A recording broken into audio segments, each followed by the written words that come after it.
Welcome to the ArmaniTalks podcast. I'm your host, ArmaniTalks. In this podcast, I'm helping you level up your communication skills every Mondays, Wednesdays, and Fridays. If this is your first time on the channel, be sure to join me for future content by hitting the subscribe button, hit that bell notification, and never miss another video again. Today, we are back for Unapologetic Truths, episode 14 with Strongman. How's it going? Hey Arman, how are you doing today? I'm doing quite well. Doing well, doing well. How late is it over in India right now? It's currently 9:15, so like a couple of hours before I sleep. What about yourself? So it's 10:46 a.m. EST right now. It's pretty cold in Tampa. What's the temperature there? Because I think that we have different definitions of cold. So today in Tampa, right now it's 57, but when I woke up in the morning, it was like 44 degrees Fahrenheit. And I know you go by Celsius, right? So let me just switch it to Celsius. 44 degrees Fahrenheit. So that's 6.6 Celsius. Damn, that is freezing weather. Yeah, okay. I thought you were going to say, that's nothing, man. Man, I find 19, 20 degrees super cold. So 6 degrees is like insanely cold. And the thing is, it doesn't really get that cold in Florida normally. So when it was like that, like this morning, I was like, man, this is not something that I'm used to. 6 degrees is really cold. I don't know how you guys live there. Live there. It's just so cold. So with Florida, this is something that isn't too, like, this is something that's very rare.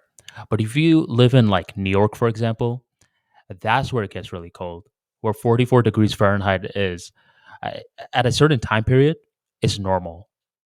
Where here it's like out of the norm. Does New York have negative weather, like negative temperatures?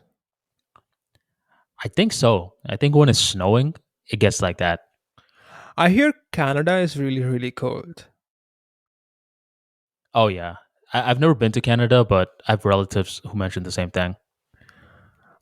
I don't know. I've just seen pictures of like giant amounts of ice and snow everywhere. And that's just insanely cold. Have you ever seen snow? A couple of times. Oh, you physically saw it Yeah. I've, in India? yeah, in India. We have a I, lot of hill stations, Arman.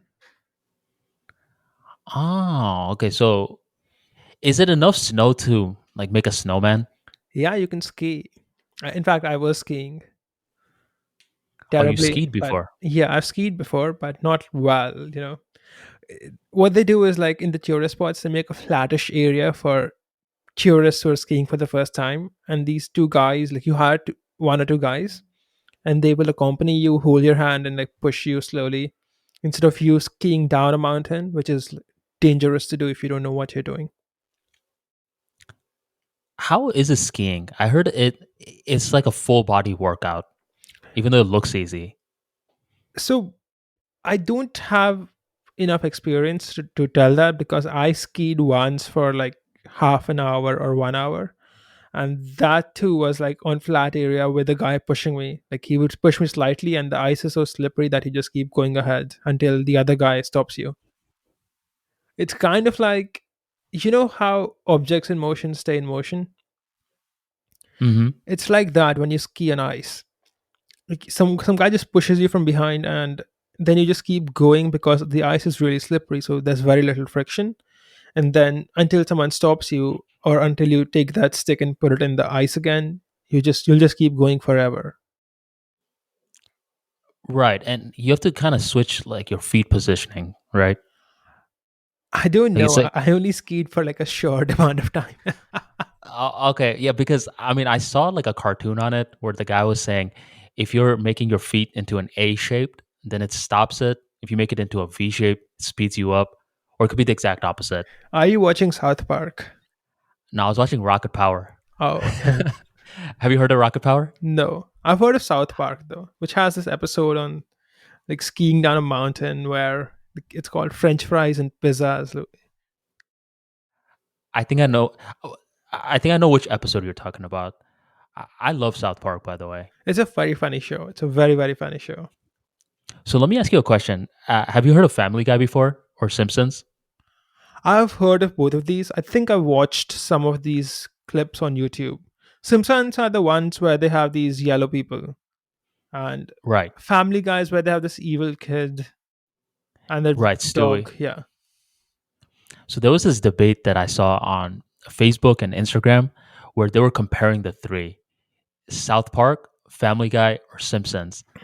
And it was one of the closest debates that I saw where there was no like clear winner. Everyone had their own preference. Do you know about the shows to have a preference or not really? Not enough about any of these shows except South Park, which I have watched like a lot of episodes, at least when I was younger. I did watch some episodes of Rick and Morty because I wanted to understand the memes. I think Rick and Morty is a good show, at least the episodes that I watched. And South Park is really funny. I like this character the most, the black one, Token. Like, Hmm. I, it has this, it has a very interesting way of doing humor that is somewhat kind of banned nowadays. The fact that they're able to do it, and the fact that it's still on TV, is super interesting, and their humor is actually good. So it's not like a politically correct show where they're trying to appease people like they're doing nowadays with movies, etc. So it's actually funny, and the fact that they haven't yet been cancelled is astounding. Especially the early seasons. Did you ever watch like season one or season two? Maybe, I don't know. I watched the first episode.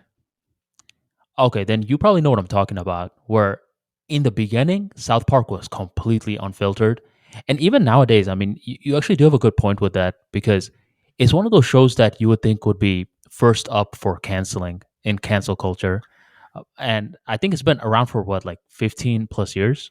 Oh, it has? Okay, that's crazy. No, more than that. I think the first episodes were like 1997. Right, yeah, you're right. The first ever episode was August 13th, 97. So it's like 25 years.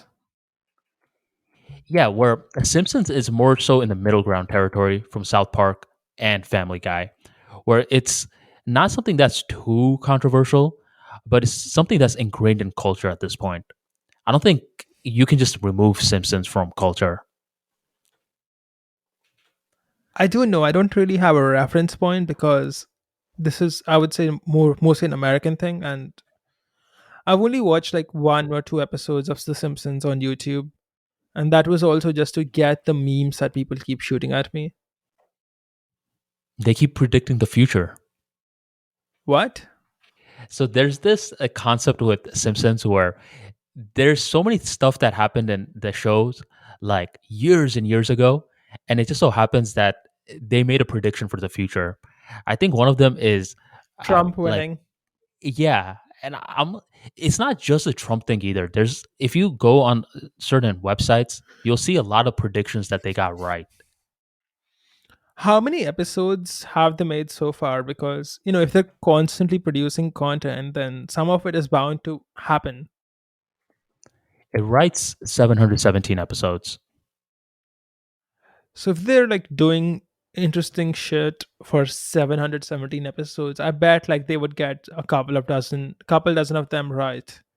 So it's just, chance. Yeah, no, I could definitely see that. Have you seen any of those memes about them getting the future correct? I've only seen the one with Donald Trump winning, like they predicted it, and that's what made me watch some episodes to figure out what the show is about. I Uh also huh. saw the one where they predicted 9/11, which I'm not really sure is true or not.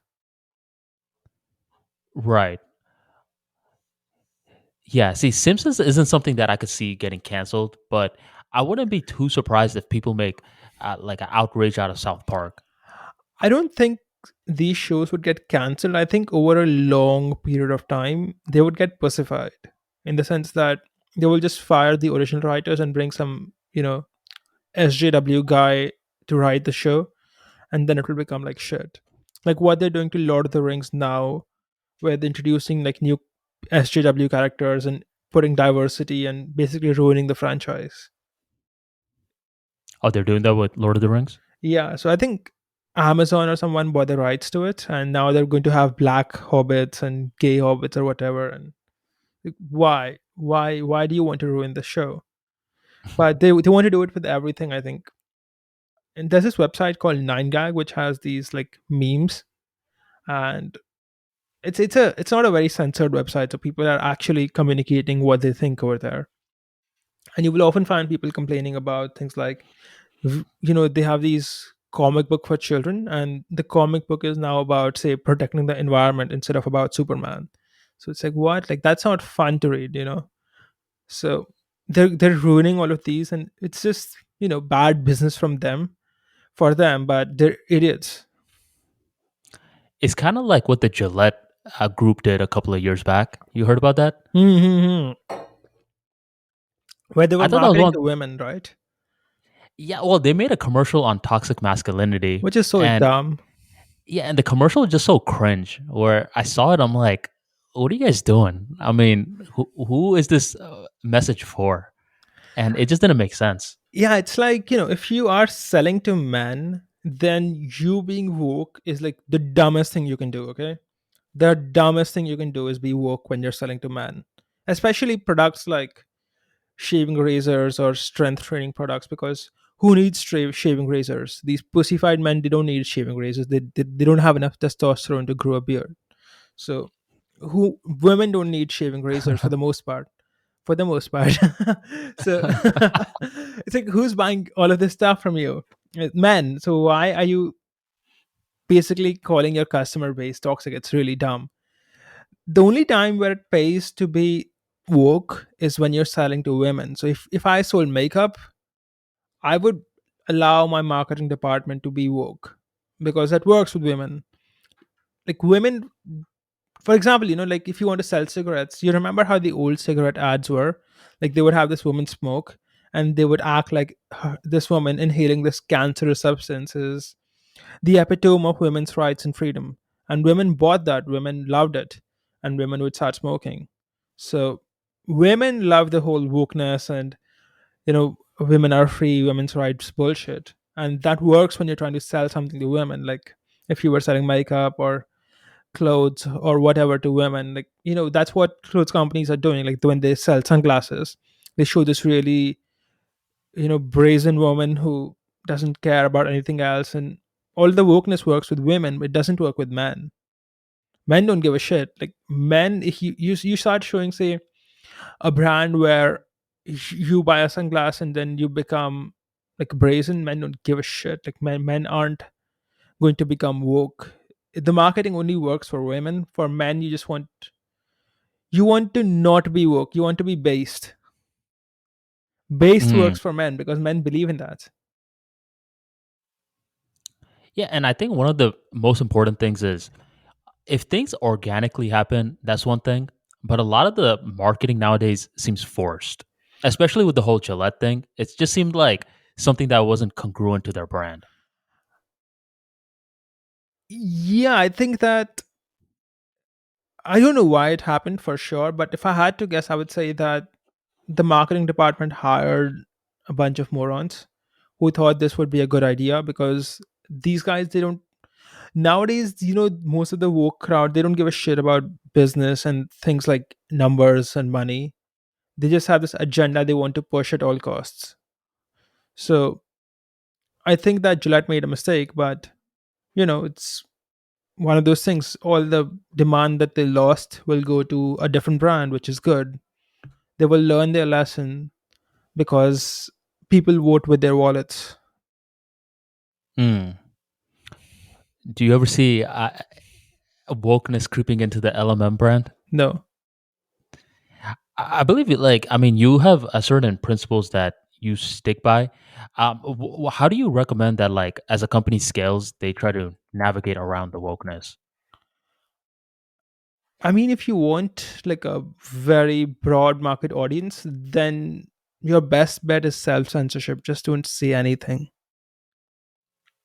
In the sense Do you that, for think? example, if you're Colgate, everyone uses Colgate. So for Colgate, it would be a stupid thing to comment on anything woke or not woke or anything based. You know what I mean? Because their market base is so wide that anything they say, like that's even remotely political, is going to offend either one side or the other. So for them, the best strategy is just staying silent. For a smaller company, I would just recommend either staying silent, or if you're going to be honest, and be honest about what you think, and then don't change it too much.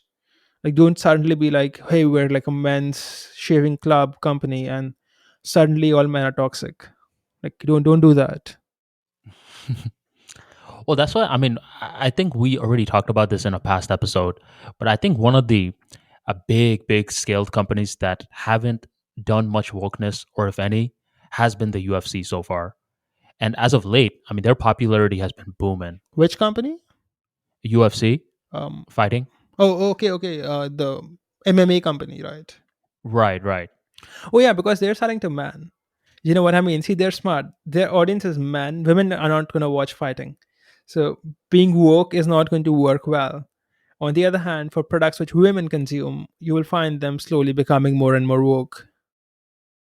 Hmm. Like feminist magazines, they keep getting more woke because women are buying it. And it's creeping into just entertainment as a whole, where, I mean, we were just talking about what comic books, and nowadays comic books has this kind of stuff. They're trying to do it, but it's not working, right? Like all these people don't watch. For example, you take a movie and you make it say woke, people just won't watch it as much, and then these guys will complain about, say, men being toxic and refusing to watch this feminist movie, when really it's just a shitty ass movie now because you made it not funny or not interesting to watch with your whole activism bullshit. So you will often see stuff like I've seen on Twitter of these clips of these news articles where they took a movie and they basically redid the movie with just female characters, and then no one watched it, and then they're like, men are toxic, they're not watching my movie. That's a lot like saying, I started a restaurant, the food sucks, but all of you are toxic because you won't come here and eat. Makes no sense whatsoever, but vote with your wallet and fuck these guys. Who gives a shit? They can go broke. What Do, about you? Do you like the whole woke stuff, or do you not mind it? Because some people don't care. They're okay with it. my philosophy is always keep the art first. If you can keep the art first and something organically comes up, I don't mind that. So let's say you're an essayist or a short story writer, you're observing the world around you, and from your experience, you notice a lot of racism, sexism, etc., and you're creating your content with that as a centerpiece, go for it because that's something that's organic.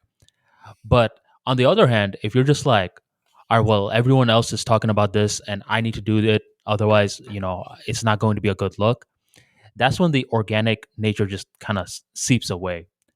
And also to add on to that, I believe you got to keep the classics, where when you're over here trying to infiltrate like a certain philosophy into like comic books, movies, like redoing movies with just a certain gender. I don't think that's right, man. Keep the art as the centerpiece and build around that. In this era, especially with new media, you're more in charge of what you can consume. If you don't like it, find something else to consume. But don't force other people to abide by your philosophy.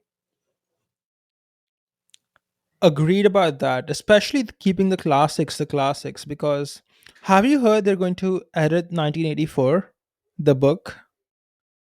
Mm-mm. So these guys are going to edit the biggest book on propaganda and add some propaganda to it, which is just so ironic. They recently said this. Yeah, I think it's very recent. Like the 1984 is going to be altered to become, I don't know, politically correct or whatever. Let me see. 84 I've been meaning to edit. read that book. I've been meaning to read it too. I'm somewhat familiar with the content. I haven't read it though. 1994. How are you gonna edit a book though? This is what I mean. Keep certain things untouched. Just leave it what it is, I'll give and you an let the people example decide. of a very popular book that's heavily edited for the verse, okay? Have you heard of this book called How to Win Friends and Influence People?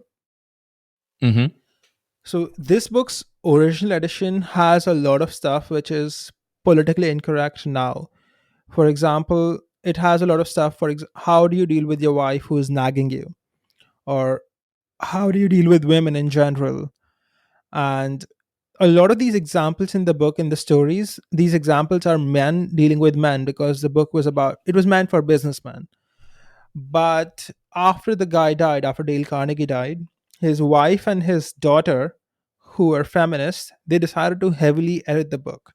So what they did was they removed every single section that talks about dealing with women. Okay, so they removed like 1/6, 1/5 of the book, like completely gone.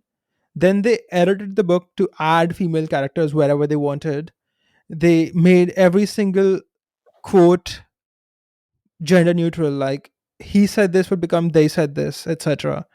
And even quotes that other people are saying, for example, if they're quoting Rockefeller or whatever, they will change the language to make it politically correct. And they reduce a lot of the whole older style politically incorrect examples. For example, it had stuff like uh, the average Hindu, if your shadow, if like a foreigner shadow fell on his food, he wouldn't eat it because it's considered impure, and things like that. So all of that is like completely removed now, and a bunch of content is just excised for no reason except to suit a feminist agenda. So if you're going to read, say, this book, How to Win Friends and Influence People, read the unrevised edition because the revised edition is garbage. It's the revised edition will make you think that you talk to women and men the exact same way, and that's dumb as fuck because women will think you're a pussy and men will think you're like it'll work on men fine, okay? If you do the how to win friends and influence people thing on men, it'll work fine. But you try to do the same thing on women, they will think you're a pussy because all the time you'll be saying I think, I wish, etc., instead of being assertive. So women are going to interpret that as this guy has like no balls or no spine. So women and men, you communicate with them differently. And that is what the original book conveyed. But these feminists, they just edited the book, and all the editions that you buy in the market now are the revised edition. So you don't really get it. Like you don't have the original material of the author. You have like a heavily censored and modified, politically correct and factually incorrect version of the book if you buy it from the market. If you want to read the original version, go to socialskillswisdom.com. And that website can exist because the copyright of the unrevised edition expired here in India. So we have it hosted on an Indian server here. And you own the site? Yes. It's a public Hmm. service, really. See, I think like actually number one, a lot of people don't know that the book ever got edited. I think this is my first time hearing about it. I know you brought this up in another episode that we had. So from you is the first time I'm actually hearing that it got edited. But when people edit something, now when they hear about it, they're much more curious to hear what the unedited version was like. That's just in human nature. So when you're trying to kill something, it just makes it reappear even more. Not really. I'll tell you what happens, okay? For people who hear about it being edited, sure. But once you edit the book, all the printed editions, the newer editions, are all revised editions, right? And someone, it's not like when you're recommending a Hmm. book, you say, read this edition of the book. You say, read this book. And the guy, for example, he's at a library or a bookshop or an Amazon. He just searches the book's name and he buys it. He doesn't realize that there's a difference between the edited and unedited version. Just like how you never knew there's a difference between the edited version of How to Win Friends and Influence People and the unedited version of How to Win Friends and Influence People. Right. But now since I know, I'm like, yo, man, I got to check out this website real quick. Yeah, but don't you think? Don't you? Wouldn't you? Don't you wish that you had read the original version beforehand instead of you having to do it twice now? No, absolutely, and that's what I'm pretty much saying. If I knew that there was an original version, let's say we're turning back the time, and you give me two copies. Do you want the edited version or the unedited version? I'm gonna go with the unedited version, the site that you own, because I want to see what it was really like before it got filtered. So I think we're actually saying the same thing, but we're saying it in different ways. Maybe. All I'm saying is that for most people, it's not viable for them to check whether the unedited one is worth reading or not, because s- a lot of the times when a book is edited, it's for the better. A lot of the times, like the fixed typos, they add content, etc. It's only in some instances where they fuck it up like this. So it's difficult for people to know which books to read edited versus which books to read unedited. And for most people, they just buy it from Amazon. They don't care. They don't know. Have you ever read the Boron Letters by Gary Halbert? I've heard a lot about it. I intend to read it. It's a copywriter's Bible, right? Right. So it's basically Gary Halbert. He's writing to his son from prison, and he's basically condensing a lot of the lessons from copywriting he's learned in these letters. But as you're reading it, you'll notice, you're obviously learning a lot about copywriting. Hmm. But every now and then, Gary's doing some racist jokes as well. And I'm thinking, whoa, like they actually left this stuff in? Because I would think that, once he died and they published the Boron letters, that they would remove the racist stuff. And his son actually brings it up. He's like, we decided to just keep the racist stuff in there because we knew that our dad was joking and this was just his kind of humor. And we felt that it's best if it was unedited, despite this part of the racist stuff is going to ruin a lot of perceptions of him uh, for a certain group of people. I mean, despite that, people still read the Boron letters, but that's a book that's like completely unedited, despite a lot of the flaws of the copywriter. Can you give me an example of the racist stuff? Now I'm just curious.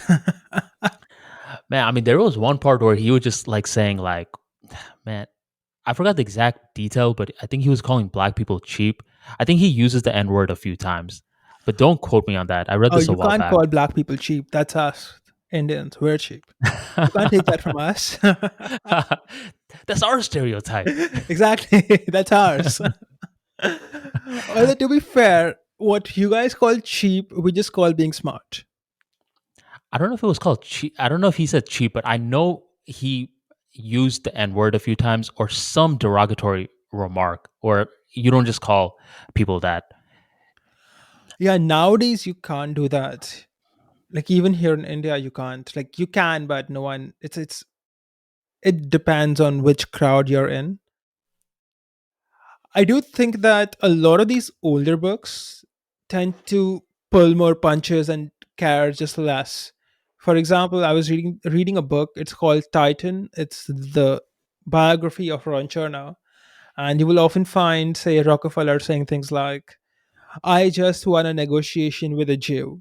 Like he's proud of the fact that he was able to negotiate with a Jew, which isn't like a it's a compliment to the Jews in my opinion because he thinks their negotiation skills are very good. But nowadays, someone publishing this type of stuff will think twice because of how woke everyone is and how easy it is to get cancelled. Well, some of the stereotypes, like you just said, has that good stuff. I was like, I want to be known for that. If I'm known to be resourceful, I'd like that. Where, on the other hand, have you ever heard the stereotype that white people have no rhythm? I have not. Uh, Wait, so is it, that it- true? I don't know if it's true, but the general stereotype is like, "Oh man, you're a white boy, you can't dance." And it's a joke, but see, that's not a positive stereotype. Wait, rhythm Where is about singing or dancing? dancing, Okay, I see. where if you call like say, "Oh, you're so good with money, you're like a Jew," even though that doesn't sound nice, that's It's like a compliment. it's a compliment in some ways. Same with say Asian people, Where with Asian people, they're known to be like really smart. Define Asian people. I'm talking about like Chinese, Japanese. Yeah, see, That's I, not I South Asian. I don't get why Americans do this. Like, what's the point? Like, Asia means Asia, right? So why are Chinese Asians and Indians not Asians? Like, we're also in Asia. So what kind of stupid ass distinction is that? Like, I get the word Oriental. Okay, that's like how I would think of American version of Asian, because that's like what people think of as Chinese, Philippines, South Northeast Indians, and Southeast Asians, like SEA countries, etc. But when you say Asians, that includes us Indians. It includes Middle Easterners and everyone in Asia. It even includes Russians. So to be so politically correct that you're geographically wrong, it's so weird. It's so weird. I don't know why they do it, but they're retarded. Do you guys have that thing where you guys have to like pick your like the bubble of your ethnicity on like those forms? No. Okay, so like normally, like let's say you're going to the hospital here, or you're filling out any kind of forms, driver's license, etc. They'll ask you your ethnicity. Why? So they'll say, yeah. So let me just see what you could exactly type in Google to see it. Um, one second. But why is it relevant for a hospital? Uh, so they'll ask like, are you white? Are you black? Are you American Indian or Alaska Native? Or are you Asian? What's Or American it'll Indian?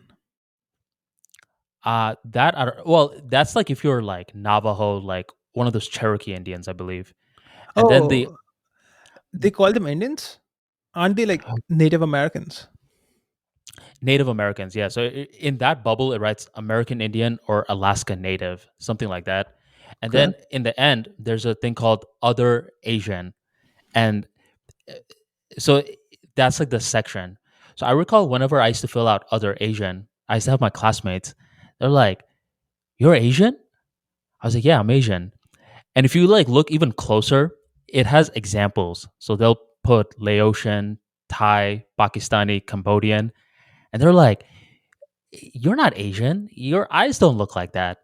I was like, "No, man. Bangladesh is in Asia as Asia. well." And they were like, "Wait, what? No way." So, yeah, this is normally here we'll say like we're South Asian rather than just Asian. That's weird because, for example, if someone is from Mexico, do they say that, do the Mexicans not think they're Americans? They are, right? They are in North America.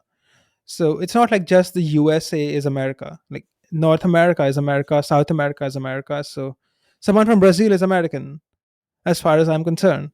So, They'll say South America for Brazil. oh, they would? Okay. Hmm.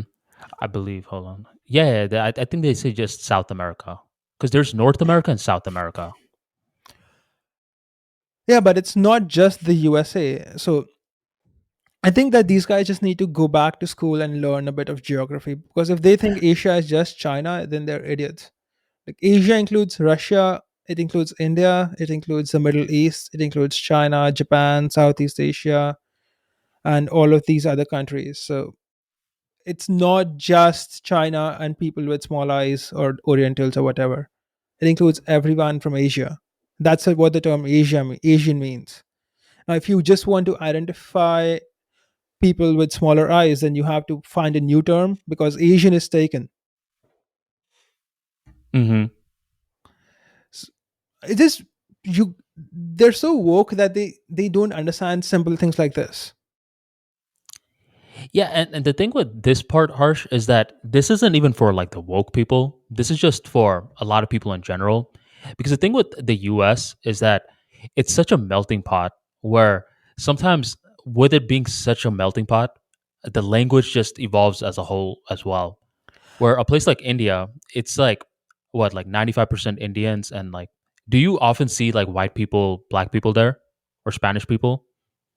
I have never seen a black person except once at an airport who was drunk. Oh, oh, in Uh, person? yeah, and white people you will see occasionally, in the sense where they're just tourists, so they're pretty cool. And Spanish people, I don't think I've ever seen at even once in person. Yeah, and see that's where the confusion sometimes gets added in, because if you come to the US, like you're not going to just see one group of people predominantly. You're going to see a bunch of different people, and it would be awesome if they knew and they were well versed on the geographic locations. But the traditional person doesn't know it like we do, or just like people who are from overseas know it. They're pretty much from US their entire life. And in their mind bubble, Asia just gets seen as like the Chinese, Japanese, where you have to specify for them, oh, no, no, no, not that Asia. I'm from South Asia. And then there's like this mental click. It's like, oh, now I get it. It's just they process the world way differently. And it's not even just for woke people either. It's just like people that you'll consider hardcore conservatives. You kind of sometimes have to make that distinction as well, just because that's what they grew up with. I see. I have to ask, why do they care about this stuff at hospitals?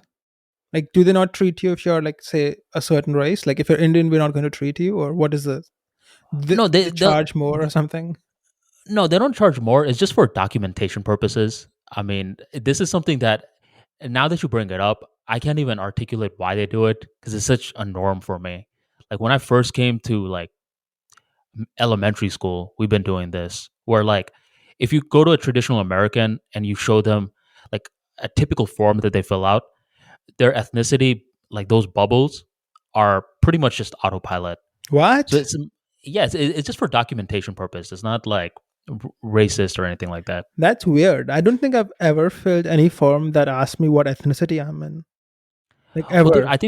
I think that's mainly because you guys live in India and like it's pretty much like 95% one group of people. That's Where not in the true. US, India has a lot of different types of people. It just, you guys just call them all Indian. no, but what I'm saying is okay, they all like have the same what like skin tone, right? Like No. not all of them, but like would you like you just said like there's not too many like black people there, When I say Spanish, black white, people, I right? mean Africans, but you will find people just as dark in India. Like, not as dark, but like almost. What I'm saying is it a melting pot though? What do you mean by melting pot? Because I'll tell you what, okay? So we won't have like a lot of these foreign races like Chinese people or Americans or white people, but India itself is very diverse, and many places in India have a lot of people from lots of different states who speak different languages, have completely different cultures, etc. But we've never, it's it's just wrong to discriminate just because someone is from a different state or looks a different way.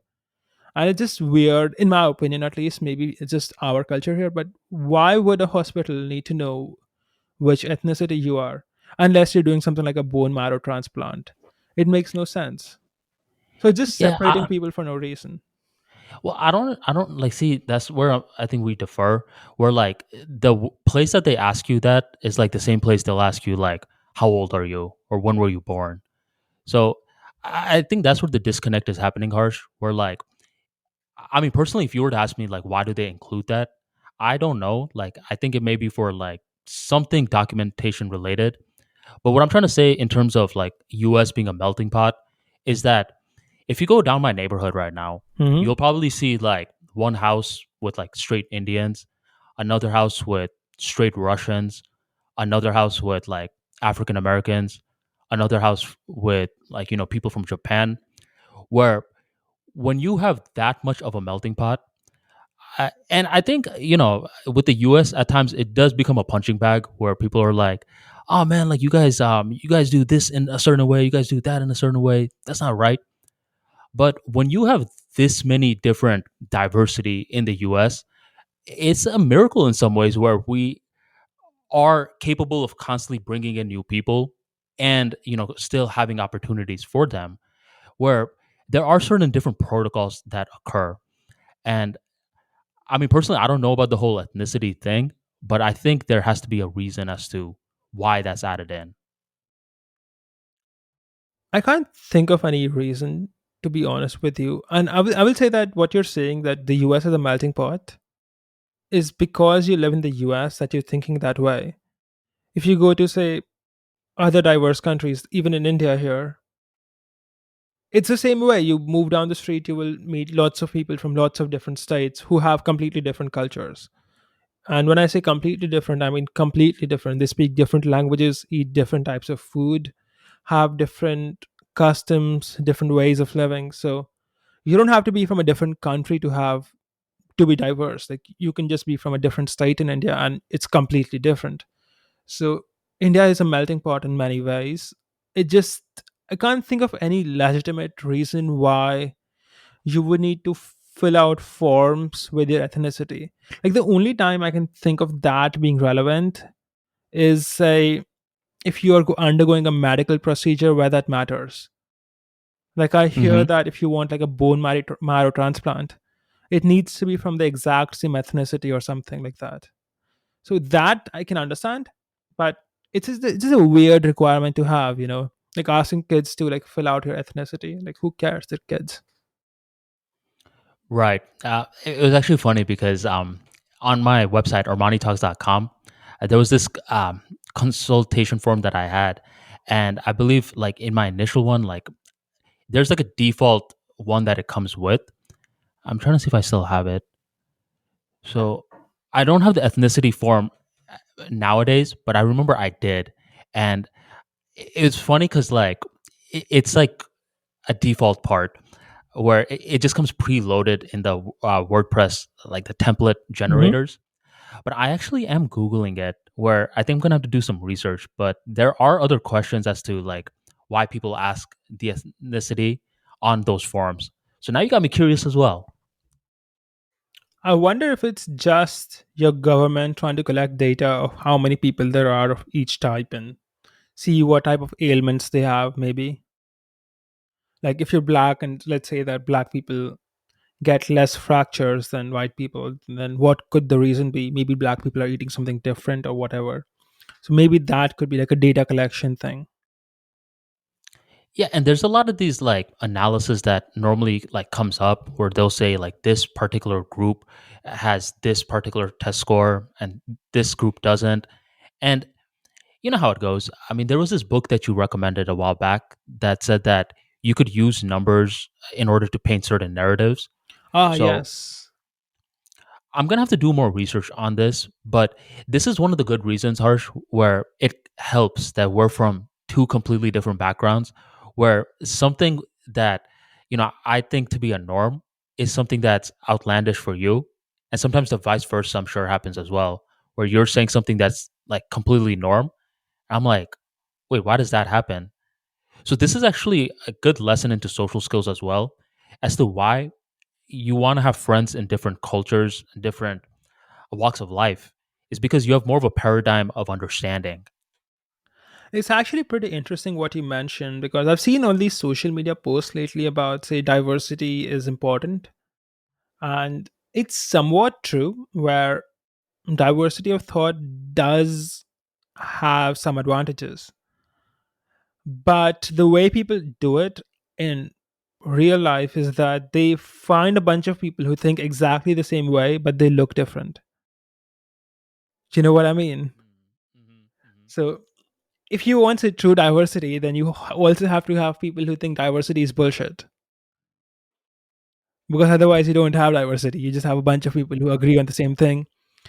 So it's actually super interesting because the way it's supposed, like, there's theory and then there is practice. And the practice part is just politics. It's a way, like, I remember coming across this thing where Amazon, according to their some paper or something, the reason Amazon really cares about diversity is that according to a study done by them, it's much less likely for a workers union to form if people are from different ethnicities. They don't just get along much. So that's why they've pushed diversity. That's according to that particular study or article. So the diversity thing is there so that people don't get along too much and they can't start forming labor unions. In fact, they have a Really? score at Amazon or something where the more diverse, a crowd, the less like how safe is a particular unit from, say, becoming unionized. So I think diversity is a positive where it makes it less likely. Let me check. Let me look for the article. Wait.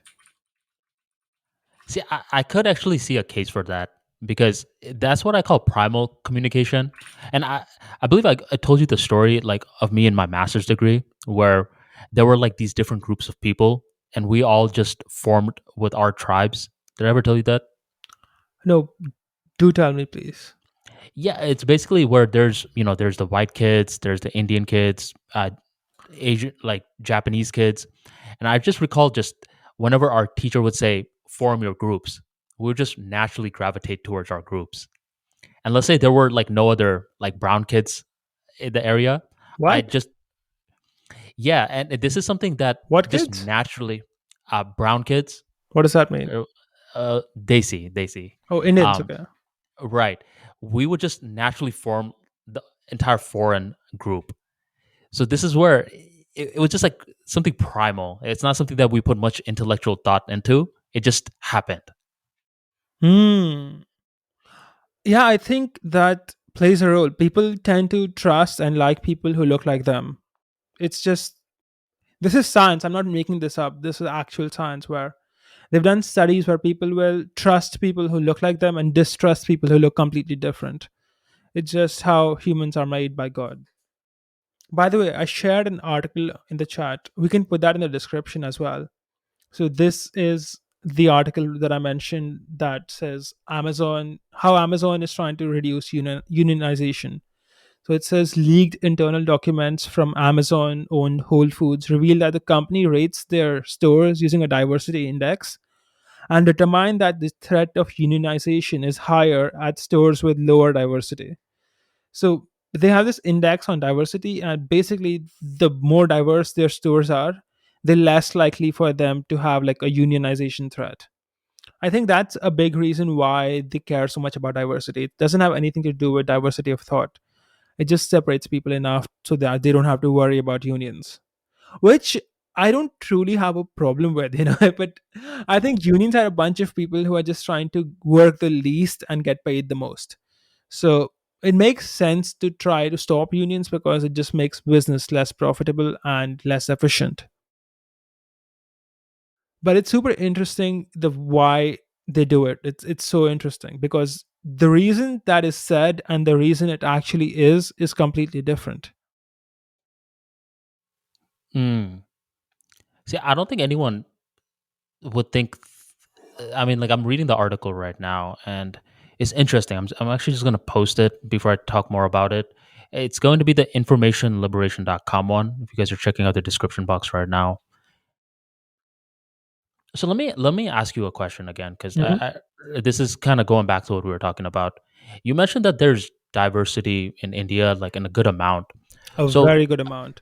In fact, it's one yeah, of the worst traits in a way because it makes the country very difficult to govern.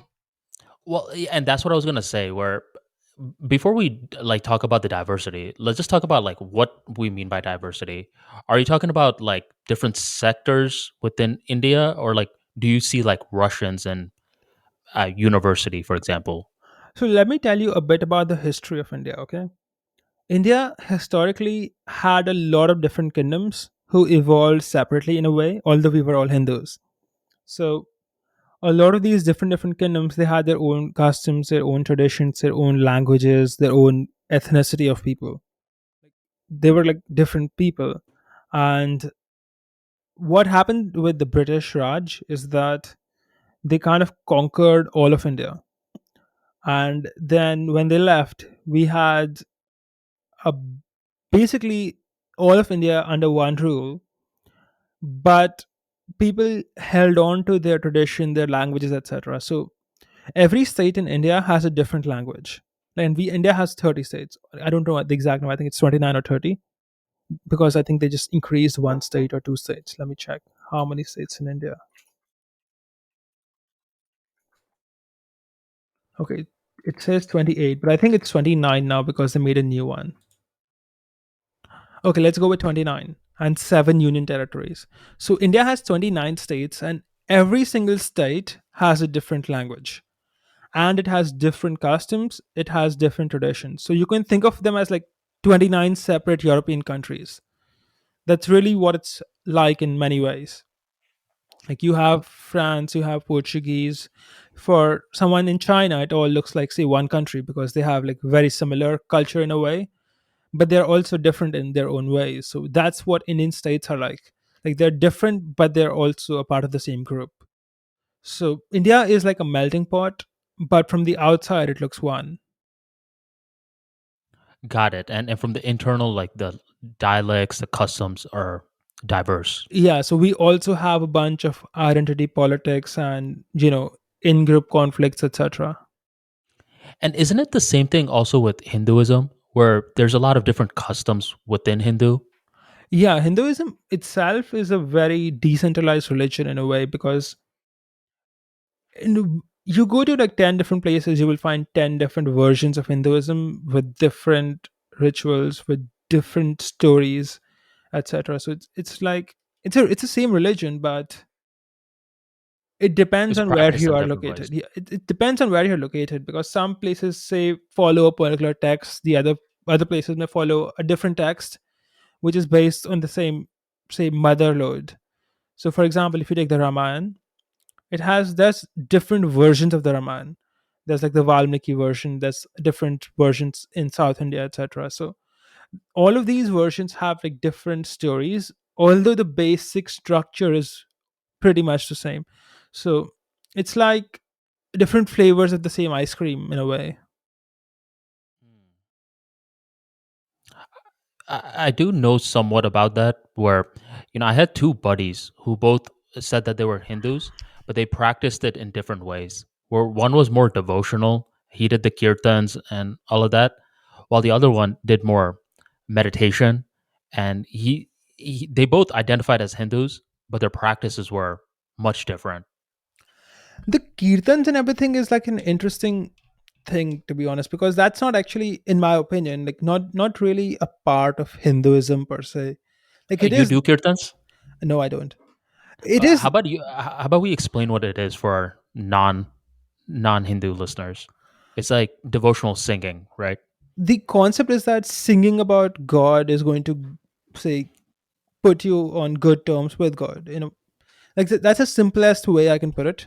Like singing God's name and spreading like it to other people is like letting other people hear you say the God's name is going to be good for you.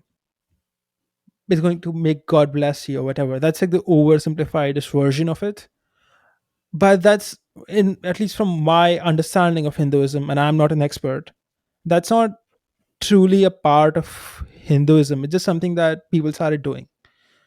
We had something called a bhakti movement where we had a bunch of these musical dancers or whoever, and they would like start singing, etc. And their logic is that if they sing, God will give them something, which I think is stupid. In my opinion, it's not.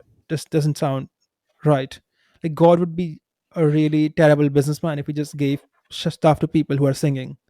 So that is my perception of it. And I've read the Ramayana, and in the Ramayana, I find no real instances of people singing and doing kirtans and things of this sort. And you don't really, it seems to be a relatively modern practice and not per se a part of Hindu text. But I'm not an expert on Hindu text, so I could very well be wrong here. So one of my buddies, he's white, and he did the conversion process. I don't know if there's a conversion process or something, but he says he identifies as Hindu now, and he was bringing up the whole kirtan and the bhajans and everything, and he did say what you were saying, where the more that you do it, the more that you become focused on God. But another thing that he mentioned that I found unique was he said that the sound vibration helps you think in a different way, Yeah, I and think it's all of like, that is bullshit. I think that's just bullshit. I don't know, like maybe it's his opinion and I have my opinion, but I think that's just crazy. Like, you know how people do like weird things in the name of religion? Like there are some people who will like starve themselves to death. Like you didn't achieve anything, you just starved. Like anyone can do that. Like you just stop eating food. but I don't think that's actually crazy, man, because the thing with sound vibration is that it's something that does have an effect on the nervous system. So when this guy was bringing it up, it's not like he was, sounding unhinged or anything. He's a pretty scientific kind of minded guy. So when he was bringing it up, he was trying to break down the logic as when you're with a group of people and you guys are singing and you guys are all focused on one thing, it helps you think in a certain way where once you're done with it, it's kind of like a hypnosis in some ways, the way he was describing it. It's the same energy as a concert goer. You're just in a group, you're doing the same activity together, so you feel the sense of belonging. I don't think it has anything to do with religion. I think it's just a thing bunch of people like to do and they associate it with religion, but I don't, at least I'm not convinced that it has much to do with Hinduism. And from my own study of Hinduism, I've read the Ramayana and I've flipped through a bunch of other books, and I have grown up in India. It does not seem to be a part of actual Hinduism. It seems to be something that people just started doing, and they just do it because they like to do it, or whatever, for whatever other reasons they do it. Do you think it helps them enhance their devotion? No, I think they're just, in my opinion, they're wasting their time. Hmm. It's like So, it's like that, okay? Like, you know how you have these Buddhist monks and they will like sit and meditate all day and not eat much food, and it's like fine. Like if you want to do that. But just because you are not eating food does not mean that God is going to give you something. That that that's where there's a disconnect. Like if you enjoy not eating food and meditating all your life on a mountain, do that. I don't care. That's your life. But if you're going to go around telling people that by not eating and by meditating on a mountain, you're going to get closer to God, that doesn't add up to me logically. I could be wrong, but it just sounds like bullshit. I think this is just a guy who likes being hungry. and I would also say that I kind of agree, but I disagree in some ways where I wouldn't say that this guy is trying to say that that's the only way to do it. Where I believe that there's different paths for someone to reach a certain experience. Where for you, you seem more like a logical guy. So when you're practicing, I'm sure you're reading more of the text and you're thinking a lot, right? You're logically breaking things down a lot to see if it resonates with you, correct? Or do Hmm. you practice in another way? I don't get your question. Like, I don't really know much about Hinduism, so let me know if this question is resonating with you. But do you practice Hinduism in a certain way? Like, do you go to a temple or do you do a lot of meditation? Okay, so Ha- practicing Hinduism doesn't really have anything to do with going to a temple. Like like going to a temple and practicing Hinduism are completely different things. Like anyone can go to a temple, and that doesn't really do anything. You know what I so, mean? so Like anyone can, like yeah, you have a lot of these people who are like not exactly Hindu. Like they just call themselves Hindu, but they don't know anything about Hinduism. But they will keep going to temples and they'll do all these pujas and they think they are being Hindu, but really they're just a bunch of people mimicking other people doing something, but it doesn't have anything, like they aren't, I would say, practicing the religion because they don't even know what the religion is about. They don't even know the values of Hinduism. Like you have these people who are like outright feminists, okay? And these guys will go to the temple and be like the religious, but you cannot both be Hindu and be a feminist. That's like being that's like both being vegan and going and eating chicken. Like these are not coherent thoughts. Hinduism does not say women and men are equal at any point of time. Hinduism always says men and women are different all the time. So if you're a feminist, you can't be a Hindu. Just like if you're a vegan, you can't eat chicken. It's like that. So a lot of these things are about Hinduism actually come from people who call themselves Hindu, but they don't actually know anything about Hinduism whatsoever. Like they literally know nothing about Hinduism. And when you say practice Hinduism, I would say practicing the beliefs and you know the way of thinking and the dharma, the duties, etc. That I would say is practicing Hinduism. I would not say going to a temple is a practicing Hinduism guy, and someone who doesn't go to a temple and doesn't say do pujas is not practicing Hinduism. So there's a difference there. And regarding the whole, kirtan and praying thing, so if you look up bhakti movement, okay, this was something that started, according to Wikipedia, like in the 15th century. So about 700 years ago, versus Hinduism, which is like 6, 7, 8,000 years old. So this is very, very modern. Like 90% of the time, like 90% of Hindus in history, for 90% of the time of its existence, they were not doing bhakti movement stuff. They were not singing songs on the street. So it's not, in my opinion, like something that you could justify from Hindu texts. It's just something that people started doing and they like doing it. Maybe that's their choice. But I don't really think singing has much to do with being closer to God. Actually, following the religion and its, ways of thinking and its actual lessons for life, I would say is Hinduism. But please go ahead. And do you guys have like a central book, or is there multiple different books? There are multiple different books.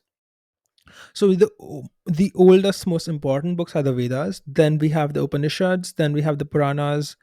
Then in the Puranas, we have one Purana which is like the Mahabharata, and the Mahabharata is very long. And one small section of it is the Bhagavad Gita, and a lot of people think the Bhagavad Gita is Hinduism. It's like a very, very small section of a small portion of one part of the Puranas, which is the third generation of Hinduism, I would say, like after the Vedas and the Upanishads, then the Puranas. The Puranas, there are many, many Puranas, but one Purana is the Mahabharata, and in that, it's the Bhagavad Gita is a small. It's like a small conversation between Krishna and Arjun, and that is the Bhagavad Gita.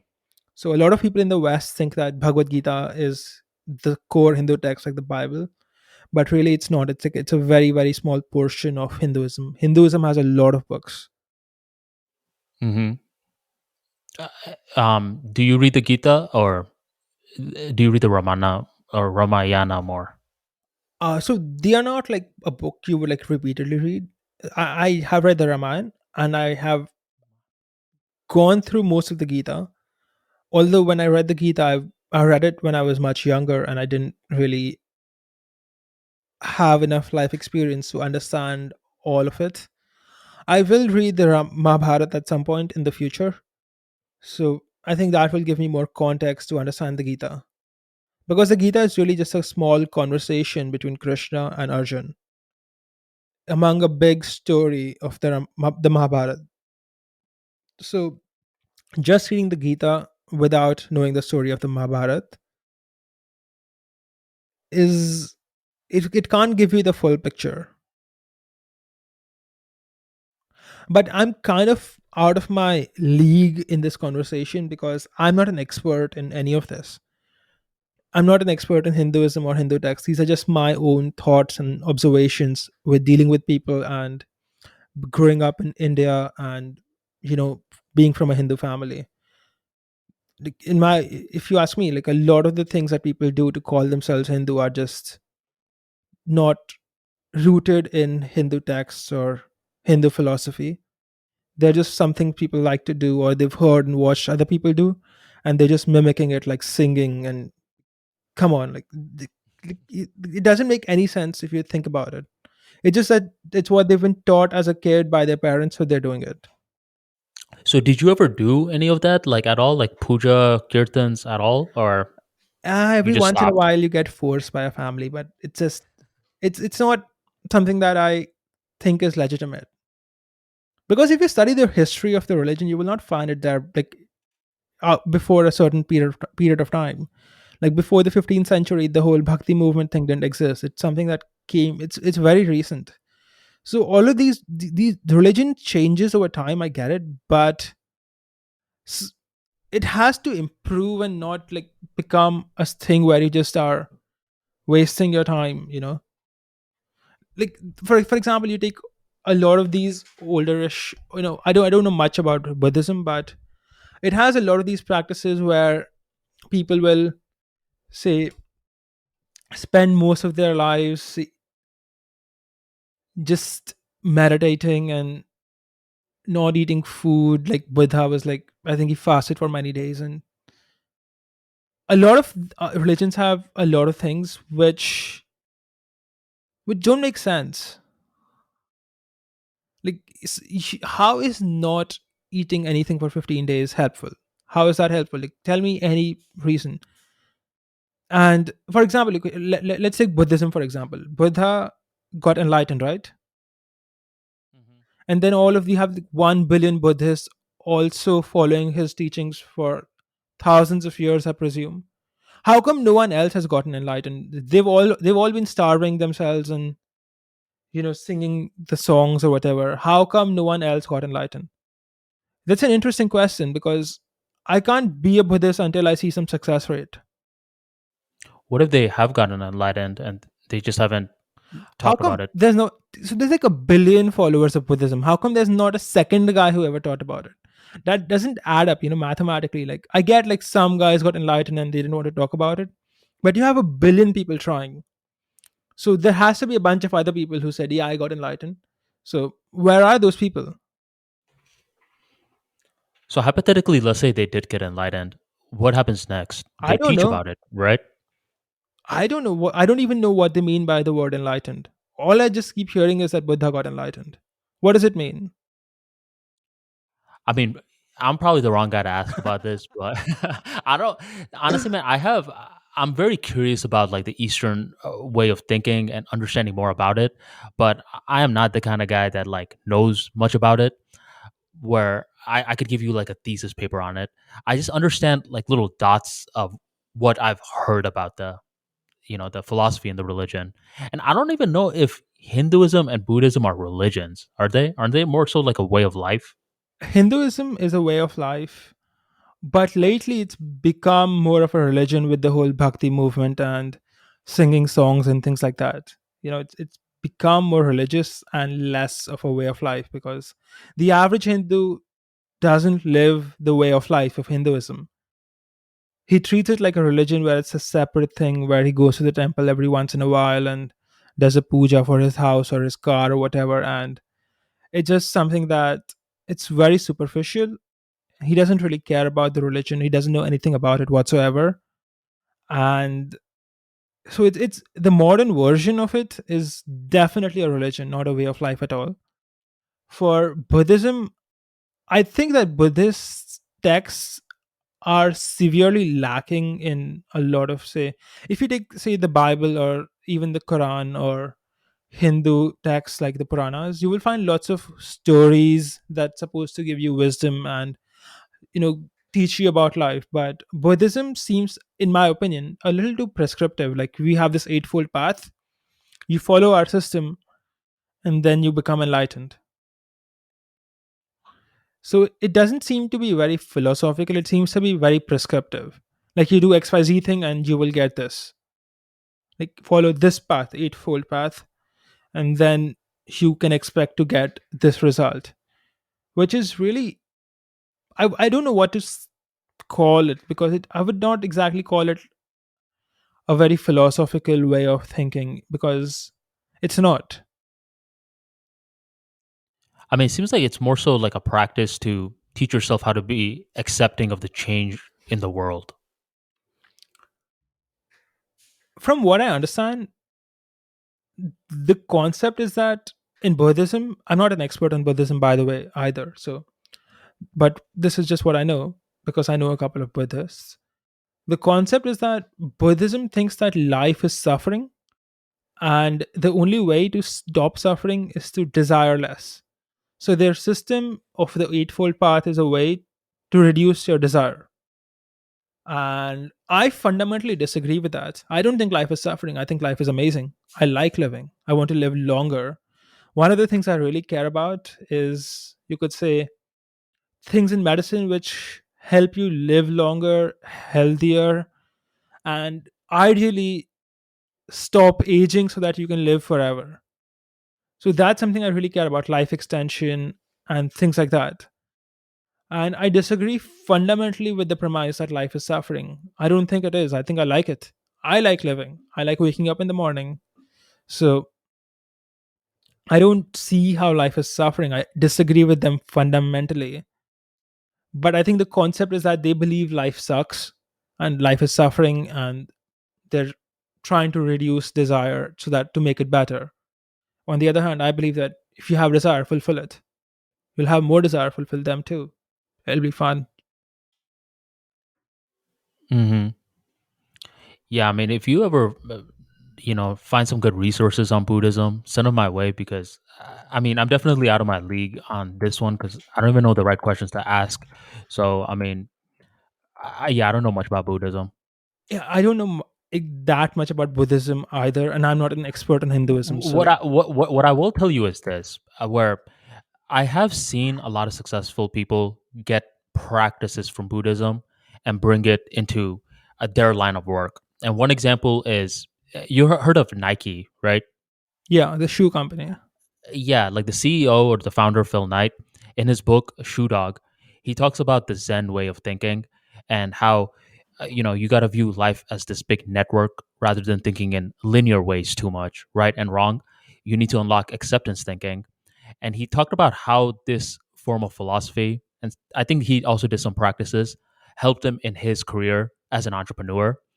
And I actually heard another similar story with Phil Jackson, who talked, I mean, in the NBA, National Basketball Association, they call him the Zen Master. And he was known to get a lot of these teachings from, like, Buddhist practices and bring it into the sports world. And he's like the most winning coach in NBA history. He's either first or second. So I have seen successful people in their fields talk highly of Buddhism. So I'm very curious about how the practice works. I think a lot of the things that we have in Buddhism, like meditation, are useful for people who practice it. Definitely. I just disagree with them philosophically.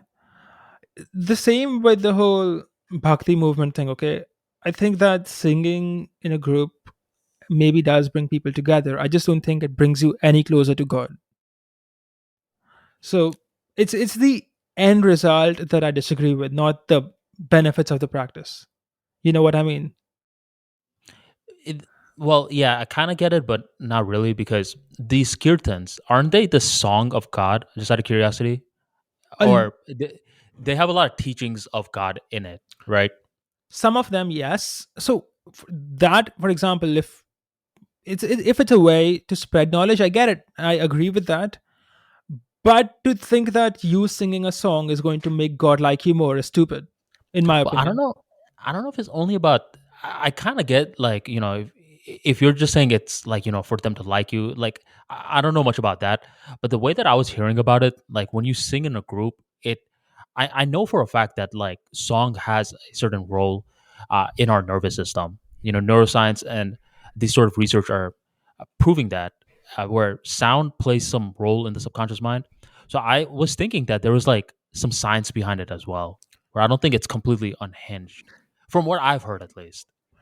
Maybe it has some benefit or some different benefit. For example, okay, Arman, if I eat protein, more protein, I will become stronger faster. Okay. So eating protein has benefits to me. But does eating more protein, mean that God is going to like me more or give me extra blessings? No. But So if you're doing it with the right intention, I no, mean, it's still like, even if I think, if I truly believe that me eating more protein is going to make God like me more, it's still stupid, and no, it's no, no, not. no, that's not what I mean. So let me give you a pretty practical example. Have you ever played any organized sports before, or Yes, that's not your thing, right? I have Okay, played some. well, okay, so let's say like a lot of organized sports. Let's just use American football for the time being. This is where you're tackling each other, kind of similar to rugby. One thing that they have is a thing called like a war cry right before like they're about to get like on the field, and either one person will give like this very empowering speech, and then they have this little anthem that every member has to like say with their full heart. And something about it, man, like when you're in there at that moment, it makes you feel differently, and that feeling translates to uh, giving more of an effort as you're playing the game. It's a pretty common practice when if you've played organized sports, where it's that it's a thing that extends beyond logic alone. It's called a war cry. It's called an anthem, and a lot of teams have it. Do you see what I'm saying? Yeah, Where militaries do it all the time. militaries do it. So I was when I was hearing my buddy talking about like his bhakti practice, like kirtan, the way he was saying it, I saw some parallels. I don't know.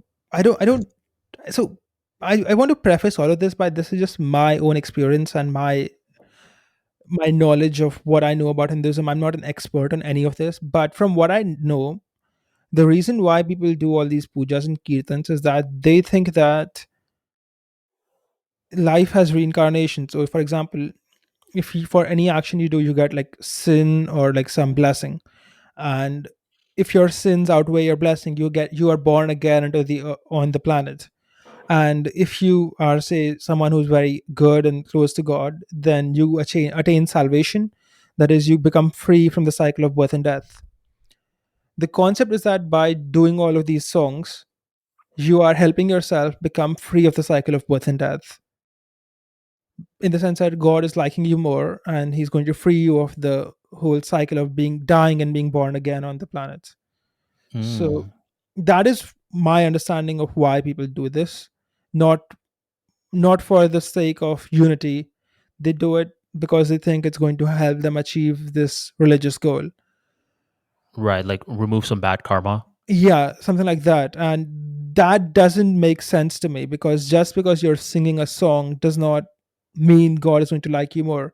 In fact, God will have to be real dumb to do that, because anyone can sing a song. Anyone can do that. How is that doing any good in the world? It's not.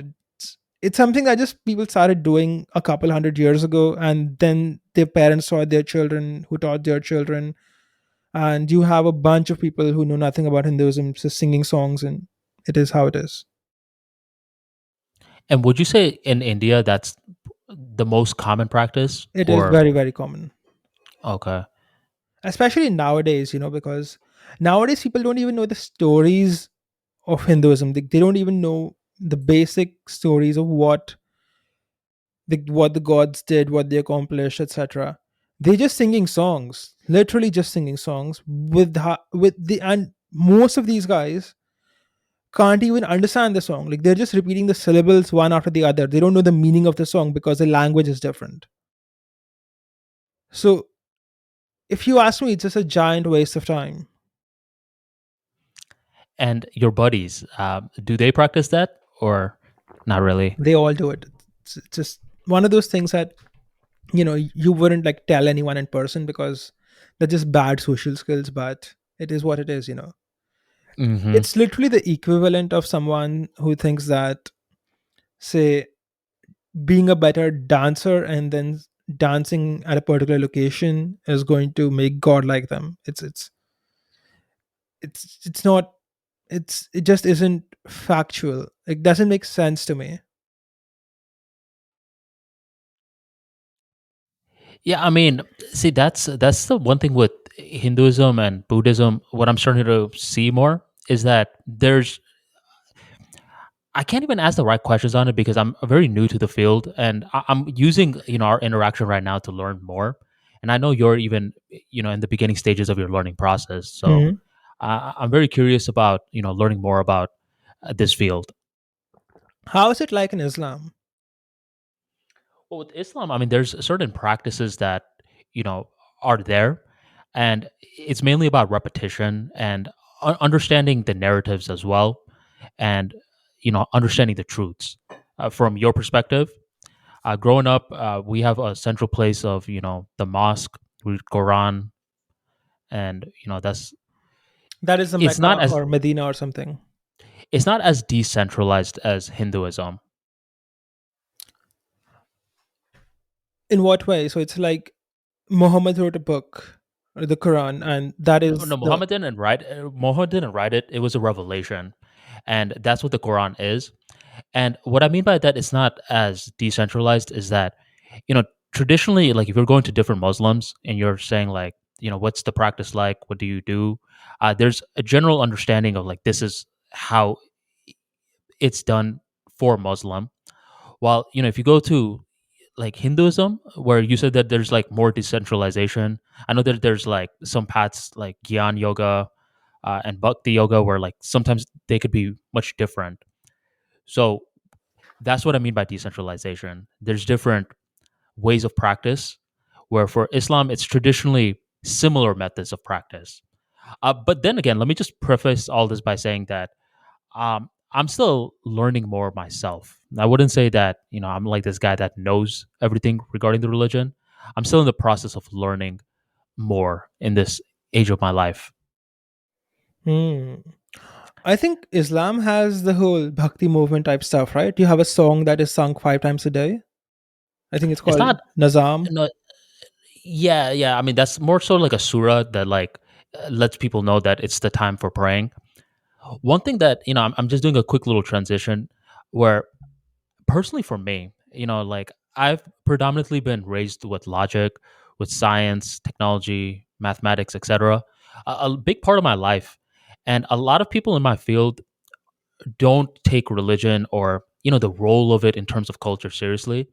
Where I've always been different in that way, where I've always found it pretty fascinating how no matter which part of the world there is, some sort of belief systems emerge. Um, do you know what I'm talking about? Before I go further, Not particularly. where I believe like a lot of my counterparts in undergrad or in my career, they loved logic a lot. Ah, Where and I they love discarded religion. I see, I see. they discarded religion. They're like, oh no, no, that's just superstition. It's just phony. It plays no role. And I'm like, I don't really know if it doesn't play a role at all, because I believe that we live in this large complex system, and if something doesn't play a role at all, then it naturally becomes discarded over time. While something like religion or some form of philosophy is needed for the mind, where even if you don't believe in something, that's something where I don't really know if the mind is programmed not to believe in anything at all, Yeah, I or think that at least be in seeking mode. I believe curiosity is built into the mind. people who don't have a religion they follow typically find something that is like your religion to follow. Like you have radical feminists, and then you have the whole SJW wokeness thing, which are religions in their own right. Like they're literally religions, right? They have their own theories on why things happen. They don't like anyone who's from outside the religion, and they're super militant about it. So it's a religion. In fact, it is literally a religion because in many universities in the US, I hear like if you are say like the taboo part of the religion, like if you're a white male, then you are treated unfairly. So I think everyone has a religion. It's just that some people's religion is modern culture. Hmm. I've actually never heard it pronounced like that before, where you're saying that even if you identify with a certain movement and you identify with it a lot, that becomes your religion. People have a need to believe in something or the other because we are in a time of the world where the basic needs of our life have been taken care of. I will never starve to death. You will never starve to death. We live super comfortable lives in many ways. We have good beds to sleep on, air conditioners, etc. So life is good. We have no problems in our lives, I would say. Real problems like disease, starvation, etc. So people when they have all of these basic needs taken care of, their mind still wants some to be a part of some big movement or some big problem to solve, which is why you see the most idle people typically becoming a part of these revolutions. So as a general rule, the more frustrated someone is with their lives, the more likely it is they're going to join a mass movement. And nowadays, it's the whole leftism thing where it's just a bunch of people who are following their religion, except their religion is not good for the world. Like older religions like Hinduism, Christianity, Islam, for whatever civilizations they were in when they were not in conflict with other civilizations, were helping the civilization run better, right? They were providing law and order, etc. But these modern religions, they are not based on sound philosophy. They're not based on sound, grounded in reality ways of thinking. They're based on like faulty ideas, but they're religions nonetheless, which is why they are being enforced. Hmm. Thinking about what you said. Like, why And what? would someone say think it's okay to give a small child hormones to not to prevent them from getting puberty? So that is a religious thing. Like it's they believe in that religion. Like there is no logical reason for doing it. It's just religion. Which is why you can't argue with them, because you can never argue against someone's religion. It doesn't work. Yeah, there's a few things you might as well just let someone think on their own, because the more that you try to argue about it, the more like they put their heels further into the ground. I actually released a YouTube video recently about how to stop arguing, and it wasn't just one of those things like, yeah, man, stop arguing, respect your time. It was actually a logical breakdown of why it's a waste of your time. And the reason why it's a waste of your time to argue with someone is because when someone forms an opinion, they're not really forming that opinion right in front of you, even though that's something that our senses think. Like, let's say you say something that I vehemently disagree with in this podcast episode. Hmm. It's natural of me to be like, harsh formed this opinion right now. But in reality, ideas and opinions are cumulative in nature, where most people form their opinions with their past experiences leading the way. And they're thinking, oh, no, no, I'm creating the opinion right now. While that's rarely the case, your past predominantly creates an opinion. So whenever you're over here trying to argue with someone, what you're really trying to do is trying to use a raw intellect to try to rewire their perception of their past. And will it work sometimes? Maybe. But for the most part, it's not going to work. Instead, it's actually going to make the other person resent you more. So, I mean, personally, for me, most arguments I think are a waste of time, unless it's going to be just like a civil debate. But other than that, it's a waste of time. But I did preface the video by saying that, it's kind of noble to say, I never want to argue again. But in the real world, that's not realistic. You may just get pulled into an argument out of the blue moon. When I say try to avoid arguments, I mean it more so like following the speed limit. You drive, right? Yes. Yeah. So let's say the speed limit is like 70 miles per hour. When I say harsh, follow the speed limit, I'm not necessarily telling you always drive exactly at 50 miles per hour. I mean more so follow a range. Like you could go down to 45 if need be. You could go up to 55 if need be. But don't try to escape that range. And it's the same thing with arguments. The general range, try to avoid it. Have you heard of the Socratic method? It's it's like the questioning method, right? Yes, that works. Hmm. I think arguing directly doesn't work, like you said, where you just tell someone they're wrong and then you give them your opinion, because that just creates an ego clash. I think if you truly want to change someone's mind, you have to learn to be way more persuasive, because people form their opinions unconsciously and then they associate a lot of emotions with that opinion. For example, if you take someone who's like a devout religious follower and you tell them God is not real, they're going to say God is real and you're an idiot. And you guys are not going to get anywhere. You get what I mean? Hmm. But let's role play this. For example, can you be the guy who believes God is real and I'll be the guy who believes God is not real, okay? Okay. So we could say, for example, I would say, so why do you think God is real? Or like what it's or I could start with, say, I find it very interesting that you believe God is real. I would like to know more. Like, why do you think it is? Why do you think that to be the case? And do you want me to play like the role of like Yeah. someone who's like arguing with you, or like do you want me to actually make a logical case for it?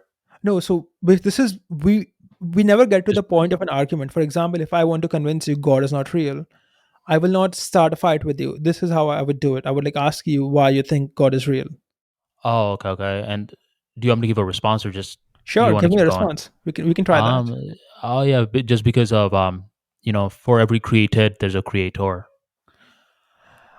I see what you mean. So what you're trying to say is that we were created by someone else, and that's and everything in the world that exists was created for some reason by some force, which is why you think that the world itself was created by an external entity.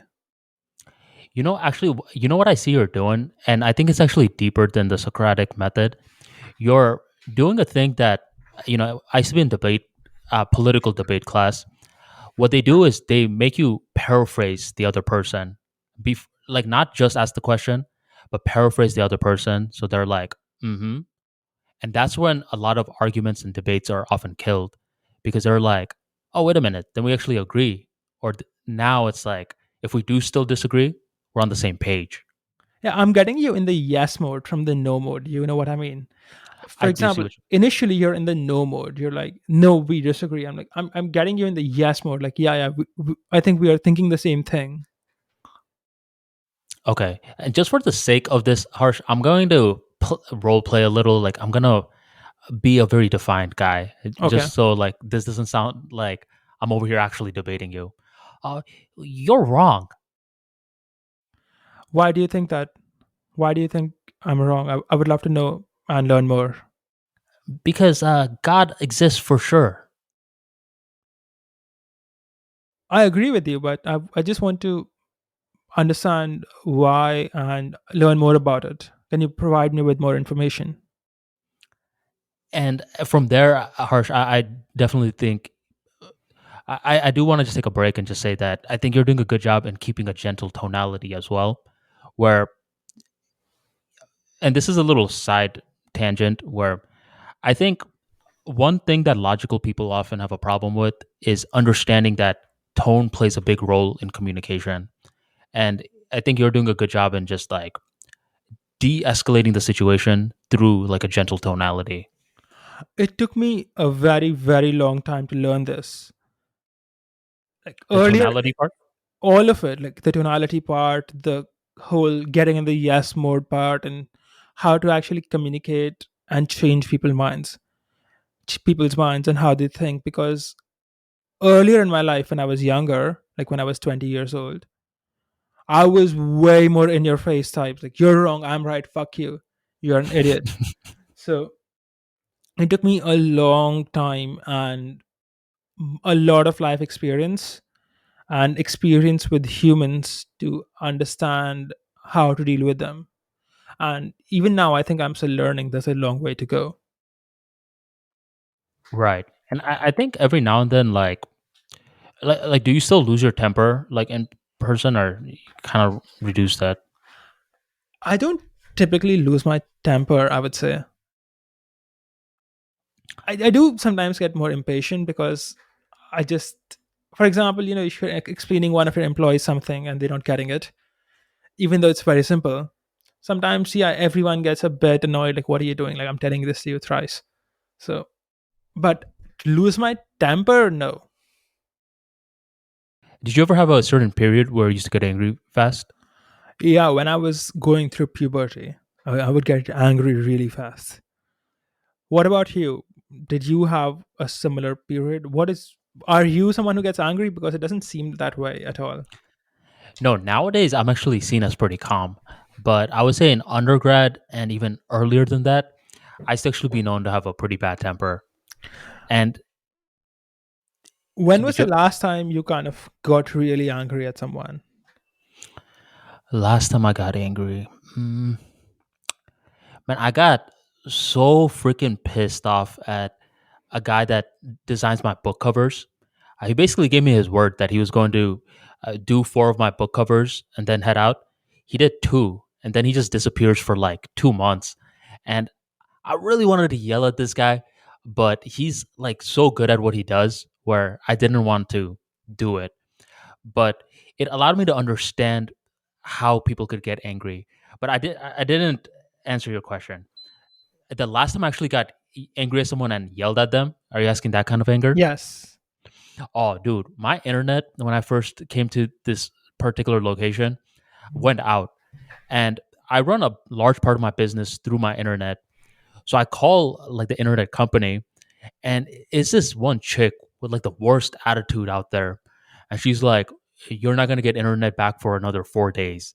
I was like, I was like, 4 days. You better find something. And the thing is, I actually had an issue like this happen 2 weeks before, where I could say, "Okay, this is an emergency. Send one of your repair agents," and they're supposed to say yes if it's an emergency, and your business is based on the internet. But this lady didn't have a clue. She's like, "Oh no, no, sir, I can't do that." I'm like, "No, you can. You did this a couple of weeks back." And she's over here showing an attitude. I'm showing an attitude back. And eventually, like I actually had to like raise my tone at her. And she's like, "All right, sir, calm down." I was like, "Yo, give me your manager." So now she calls her manager, and you could tell she kind of debriefed him of me. So he already knows that I'm in an angry mood at the moment. So he comes and he's pretty hostile back. And he's just saying, "No, no, sir, I can't do it." And we're basically going back and forth. A lot of angers, like sparks, are flying through the roof. And the thing is, luckily for me, I have an IT background. So as we're talking more and more, I know exactly what's wrong with the issue. And I'm like, "No, no, you just got to restart like the packet server on your side." Now his pride is involved because if he does that, then it's going to be like, "Oh man, this customer was right. No, no, I can't do that." So he's yelling at me back. We're arguing at this point, and I tell him if he doesn't do what I'm telling him to do, then I'm going to leave a poor review. As soon as I said that, he does the packet restart. The internet is fixed. He looks like a dummy, and that's about it.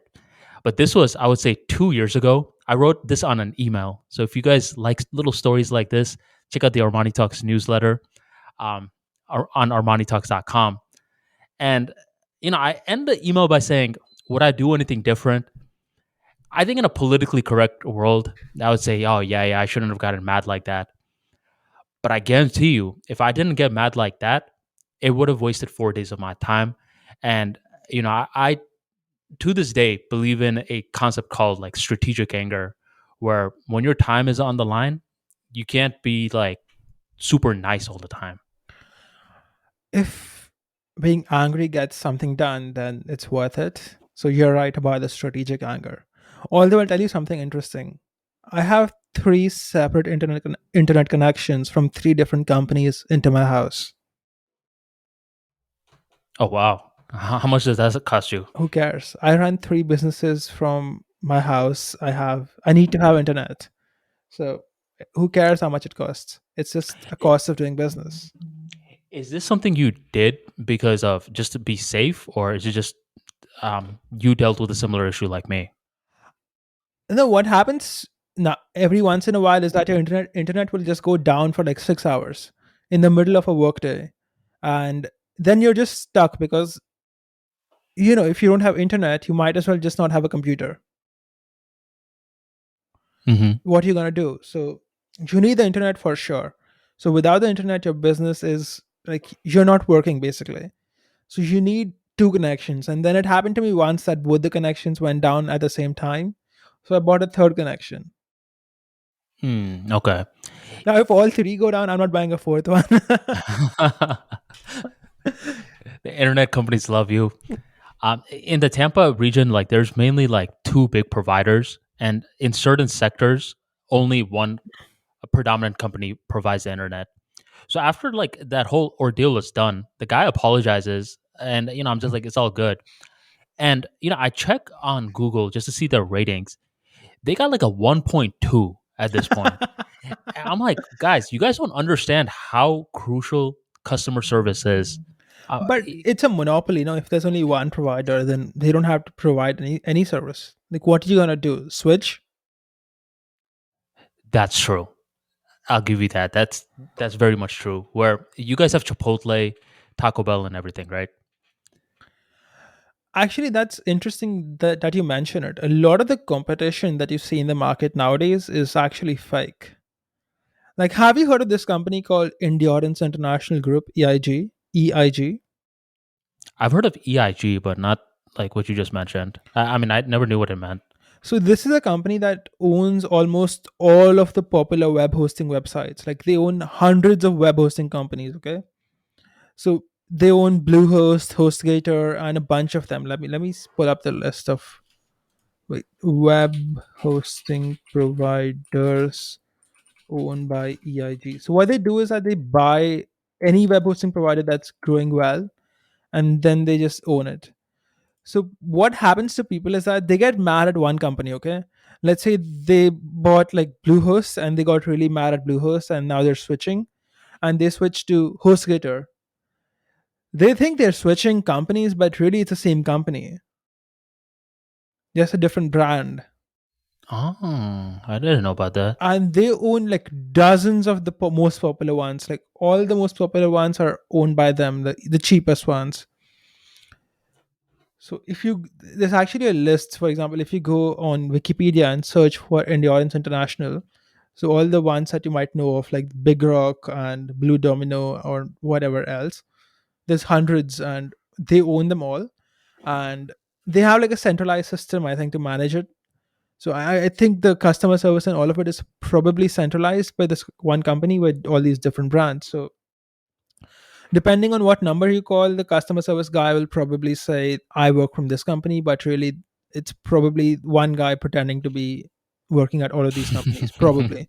So a lot of the times competition is fake. So I don't know about Chipotle and all of these, but if I no, had to so no, guess, Chipotle is a restaurant. Have you heard of them or like you've heard of Subway, Taco Bell, those ones? I thought it was like a web hosting provider, like this website guy. No, no. So Chipotle is a food place where it's really popular in US and I'm sure in some parts overseas. They never even run commercials, yet it's always popping when you go there. The thing is, What do in they sell Chipotle, exactly? Like, what type of food? so they sell like these burrito bowls, which are amazing. And if you just go on Google and just type in Chipotle burrito bowl, you'll see some. I see Chipotle Mexican Grill. Right. And the thing is, like the ones in Tampa nowadays, a lot of them, you go there, like they don't throw out the trash on time. It's dirty. Like the people are rude.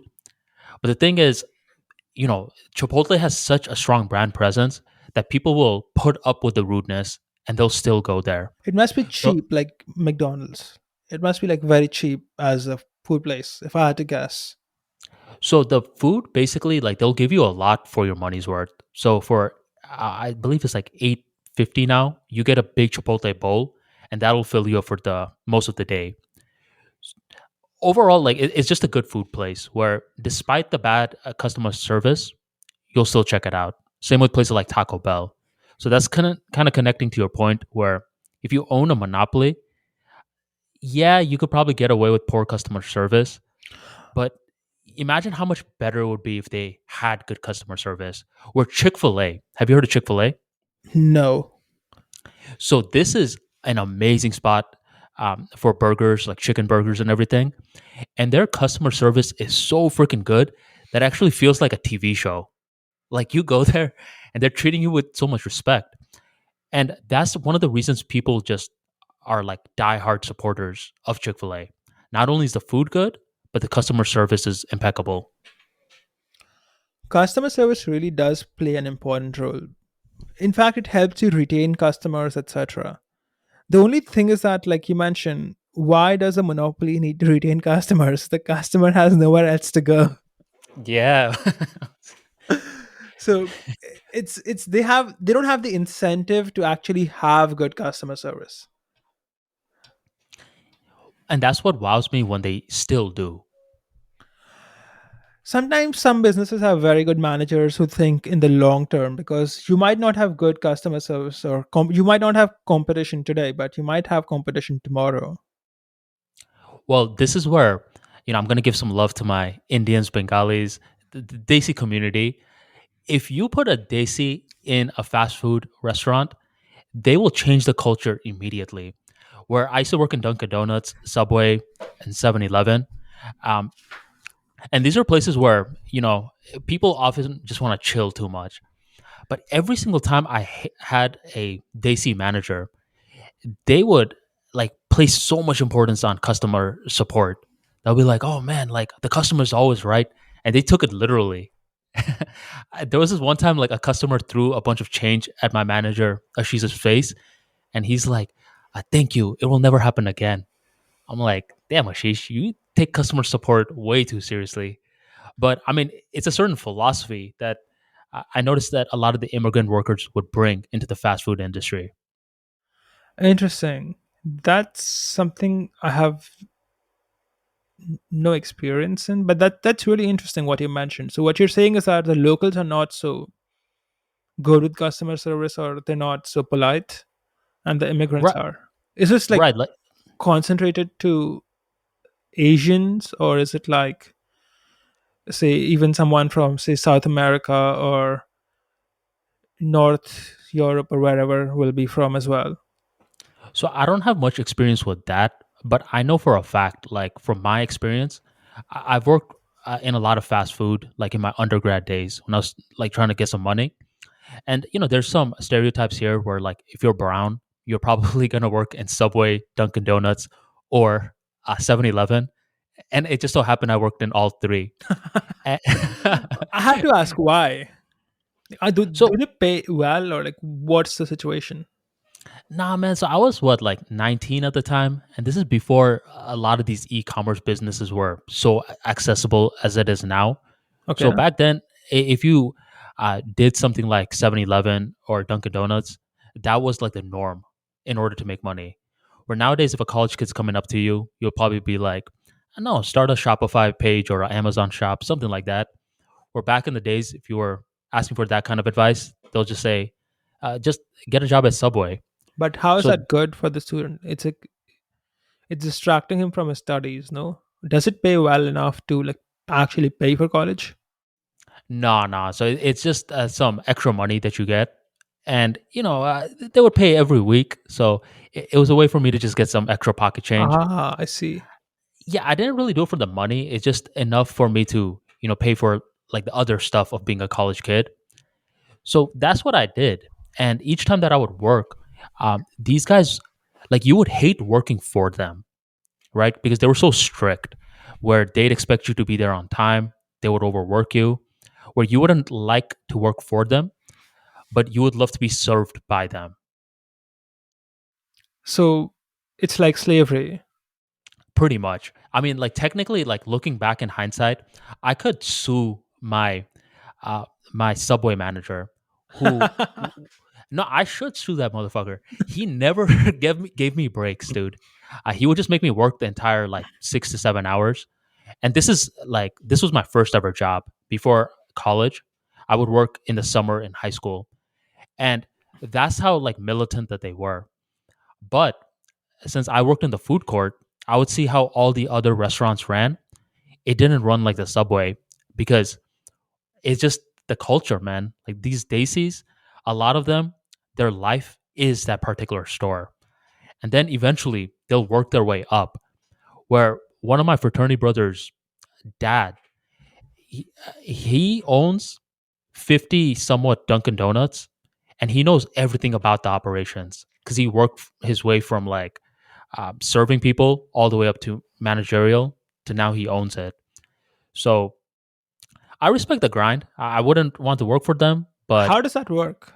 How does someone who is serving and becomes a manager end up owning a Dunkin' Donuts? Because how much can you because even be paid as a manager? oh no, no, no. So what happens is once you're done, like you have managerial experience, you have a thing where you could turn in an application. Application costs I think like $35,000. It's no guarantee that you'll get your money back. So it's high risk. but the franchise will consider you to own a franchise of theirs if you can promise to run it well. So if a person already has like experience being on the ground, like being in the cashier, making subs or donuts, and then they understand the managerial process, the finances, then they're much more likely to own a franchise. So it's like, I would not call it owning a restaurant. I would say the guy is still working for Chipotle or whoever he's working for. He just doesn't know it. You know what I mean? He's like a regional manager in a way. Well, But so you're talking about the manager. I'm talking about the guy who commands the manager. yeah, but he doesn't actually own any equity in Chipotle. No, yeah, you're right about that. He's Where he working get for Chipotle. Yeah, it's kind of like an affiliate in some ways. Yeah, yeah, you're right. You're right. It's like an affiliate, but it's not. I would not truly call it owning something. You know, Yeah, it's not what if owning them. Chipotle decides like, we're shutting Chipotle down, we're taking down the brand? You have to, well, you're fucked. Right, right. The point that I was trying to make is that, there are some people that are not just content with being the manager, where they're still working their way up. And, some of them are becoming millionaires through the Dunkin' Donuts grind, which then they reinvest into real estate and they expand from there. So I don't that's know, where, man. I think that. Sorry, go ahead. well, it's not something that I would recommend for most people, but like, I think, when we actually have this joke, like a lot of Patels, like last name Patels, own Dunkin' Donuts, and like these kids are like rich. Like these kids are rich. Where like they drive like these luxury cars. I'd go to their house and it's like this mansion. I'm like, man, what does your dad do? And it's just like, oh, he owns a bunch of Dunkin' Donuts. I'm like, you can make money like that? And he's just like, yeah, I mean, I guess. Do people in the US eat a lot of donuts? So when I worked in Dunkin' Donuts, no one would ever get the donuts. They just go there for the coffee or the bagels. I've had a donut like I think 3 4 times in my life. It's not that good. It's too sweet. It's way too sweet. Or maybe I It's had it like from the wrong place. it's like a jalebi. You ever had jalebi? No. The way it tastes like to me is that it's like very sugary bread, then it was fried and then dipped in sugar. It's way too sweet. Like it's way too sweet for a sweet dish. Mm-hmm. You never had one of these, Harsh? I'm sending it to you right now. You might call it something else. I just sent you a link. I'm clicking it just a sec. Jalebi. Wait, let me see if yeah, I love this stuff. This is jalebi, but I don't have it much because it's fried. This is So you basically sugar fried in oil. so you like this, but not donuts? Yeah, this tastes good, but I don't eat it, because it's not healthy.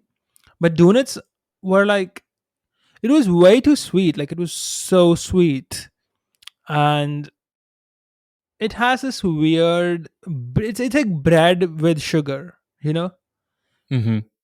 and it's fried. It's just it's too sweet. I don't know how people eat it. Like it's like, have you had say a pida, a peda? Let me send a A, picture. a what? A peda.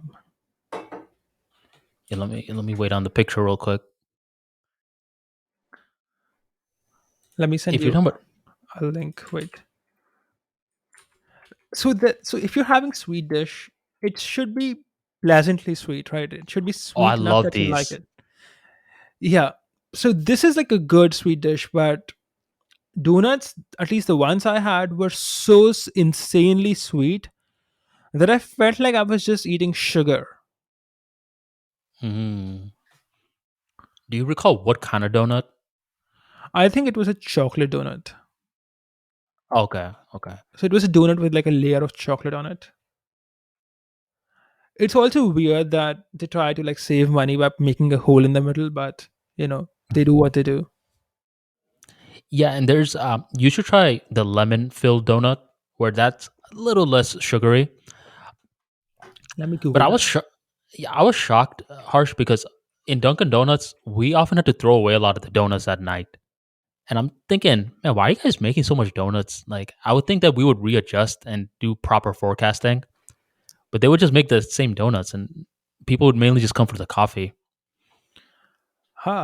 Probably to attract people. I have to ask, what is it actually like working at one of these places? Because my first impression, or at least this is how it's thought of in India, firstly, is that most of the educated community, I would say, like people who are above a certain social class, that is most middle class people, think of these jobs as shameful. Like these are like very blue collar jobs in India, and they don't pay at all. Like you make like maybe $1 an hour or something. So you can't even survive properly if you work these jobs in India.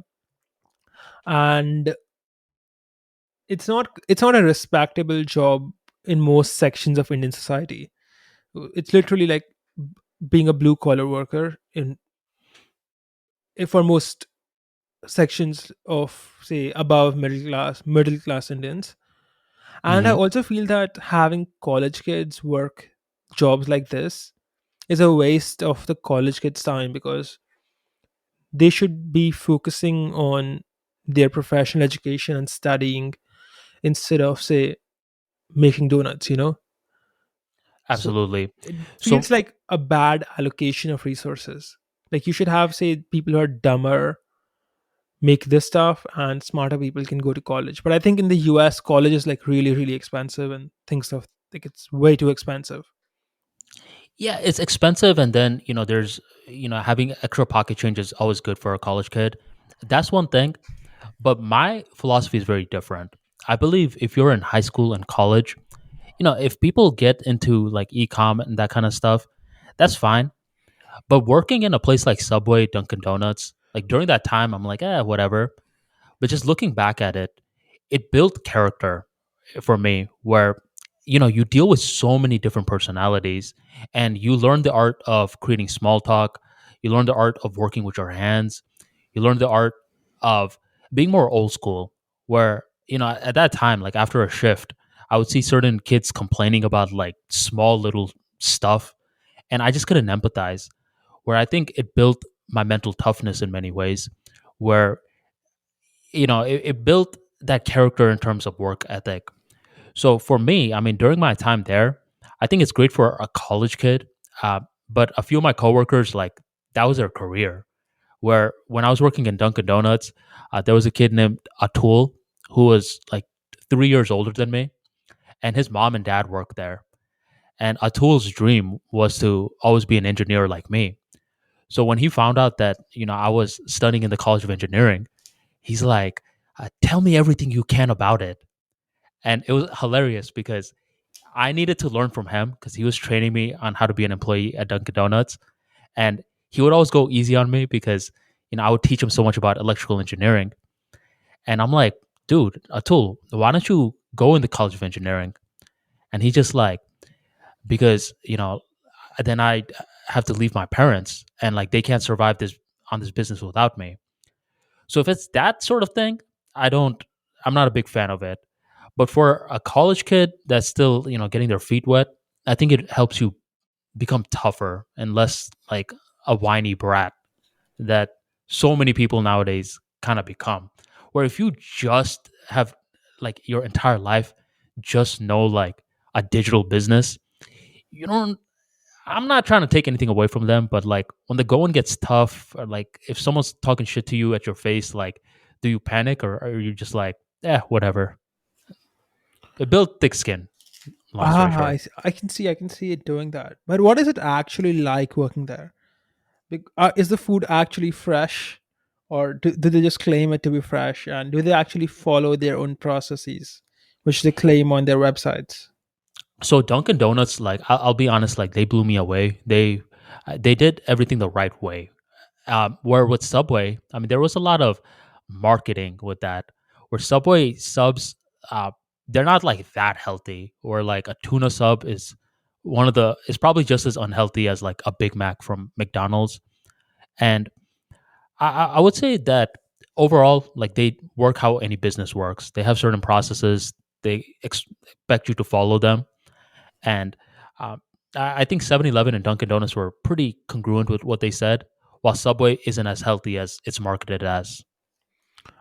Why do you say Subway's salad is what sandwich is as good as McDonald's? Because it's not fried, right? Right, but if you look at the tuna sub, for example, there's like I think trans fat in it, and there's a lot of mayonnaise in that. So all the mayonnaise that you're getting from it, I did some. I saw this one like article that said that it pretty much has same like nutrients as McDonald's or something like that. Other than that, I've worked in a few different subways where, I mean, I expect it to run just like any business. I wouldn't say I saw like anything grimy or anything like that. Ah, I see. Because sometimes, I've had like a Subway and I felt like the vegetables were not fresh. So sometimes it could just be that they're trying to save money by not, say, if they have vegetables left over from the previous day, they might just reuse it. I remember like these people would come. Like there was like this fat lady that once came. Like she was fat, and she was just like, "Hey, young man, I'm on a diet." I was like, "Oh, nice." Like and I just remember she was loading up that sub. She was like, "No, no, give me extra cheese, give me more bacon, uh, just fill it up with more sauce." I'm like, "Lady, People I have don't think." different definitions of diet. Yeah, I'm like, I don't think you understand. Like, just because it's on here doesn't mean it's healthy. You gotta still get the right quantity. I think a lot of people do that where they want to feel like they're eating healthier, but they don't actually want to do it. Hmm. But I will tell you one thing, Harsh. Where when I work there, I actually, you know, I think people need to take their jobs more seriously. Where I'm not a big fan of like, you tipping waiters, waitresses like high money if they don't do a good job. I recall when I worked there, like, since I'm trying to, because it's Subway, like you could get tips. So instead of you getting, let's say you get paid $6 an hour, but you did a really good job, then with tips, like some people will give you like a $10 tip out of the blue moon. So you can make some money for like a high school kid. I recall I was working with like these two Russian guys, Ashka and Dima, and for them it was just like another paycheck, and they were so rude to the customers and stuff. And I'm just like, man, bro, I like y'all are making us all look bad. Because with humans, they're not like, oh, whoa, like Ashka and Dima were mean to me. In their mind, they're like, Subway was mean to me, and then they'll give Hmm. us a less tip. It was like, dude, bullshit. So I think I don't believe in like you should all, from my experience, like people always say like, oh no, like you always judge someone based off how they treat the waiter or waitress. From my experience, most people are actually pretty polite to the waiter or waitress. It's the waiter or waitress often that have an attitude, and it brings out a negative attitude in the customer, and then we're kind of like sympathizing with the waiter or waitress first. Where during that moment, it kind of showed me like you got to be a professional, man. Like if you're getting paid, other people don't owe you understanding. Do your job to the best of your abilities, and like that's that one field where if you can operate with the attitude, customers are always right. In the long run, you'll win. I agree with you there. Although I think I understand why a lot of people who are waiters, waitresses are a bit rude because they're essentially in a business, or their work is not something that's inherently fulfilling, in the sense that being a waiter might make you money to live, but it's not like, say, you don't feel like your work has a lot of meaning, right? You're just bringing people food. Hmm. And for them, like, from their perspective, this is someone who makes, say, very small amounts of money, and they have all these people coming in and eating, say, what this person will make in a day, I'll spend in like for one meal. So they have like a perception where all of you are rich guys and this is an oppressed poor person. Well, this is where like one of the points you were making earlier, where you're like, you don't think college kids should work this sort of field. I think college kids and high school kids are the perfect to work this field because number one, it's eventually going to teach you character, and number two, like these jobs aren't really meant to be careers. So if you're trying to like work there and you're like, oh, I'm gonna like retire here, then yeah, like you're gonna have probably a poor attitude because your work isn't going to give you that meaning. But if you're like that hungry college kid who's like, yeah, man, I mean, I'll have like an extra $100 per week, and I could do that. Go on a couple of dates. All that stuff. Now you'll work with some more enthusiasm. But I don't. I do think that like if you're going to get paid for it, do the best job that you possibly can.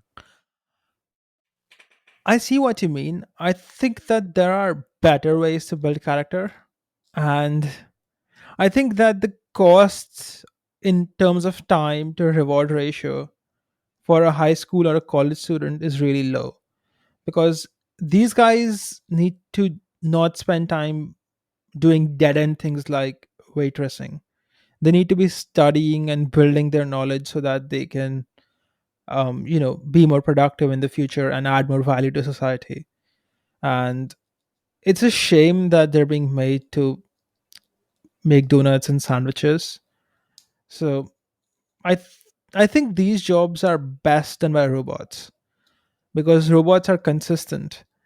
And Oh yeah, over time, dude. A lot of the stuff that I did, it could be outsourced by robots. Mind you, just for a little bit of context, the year span that I'm speaking about is from 2008 to 2013. So you remember how one time you were saying like, internet age is like 1,000 years, yeah, where like 2012. I mean, I don't know. It's actually still over a decade ago. Things were very different then, where the whole idea of us talking about, oh yeah, you could do a lot of these donut things with robots would sound ridiculous. But nowadays, absolutely, I agree with you. A lot of it can be done by the robots. I'm talking more so about the talking part, Harsh, where you'll be surprised. We're not in these fast food restaurants. You're not really working that much with your hands, even though that's the first thing that'll like come to your mind. What you're actually doing more is you're talking to people a lot.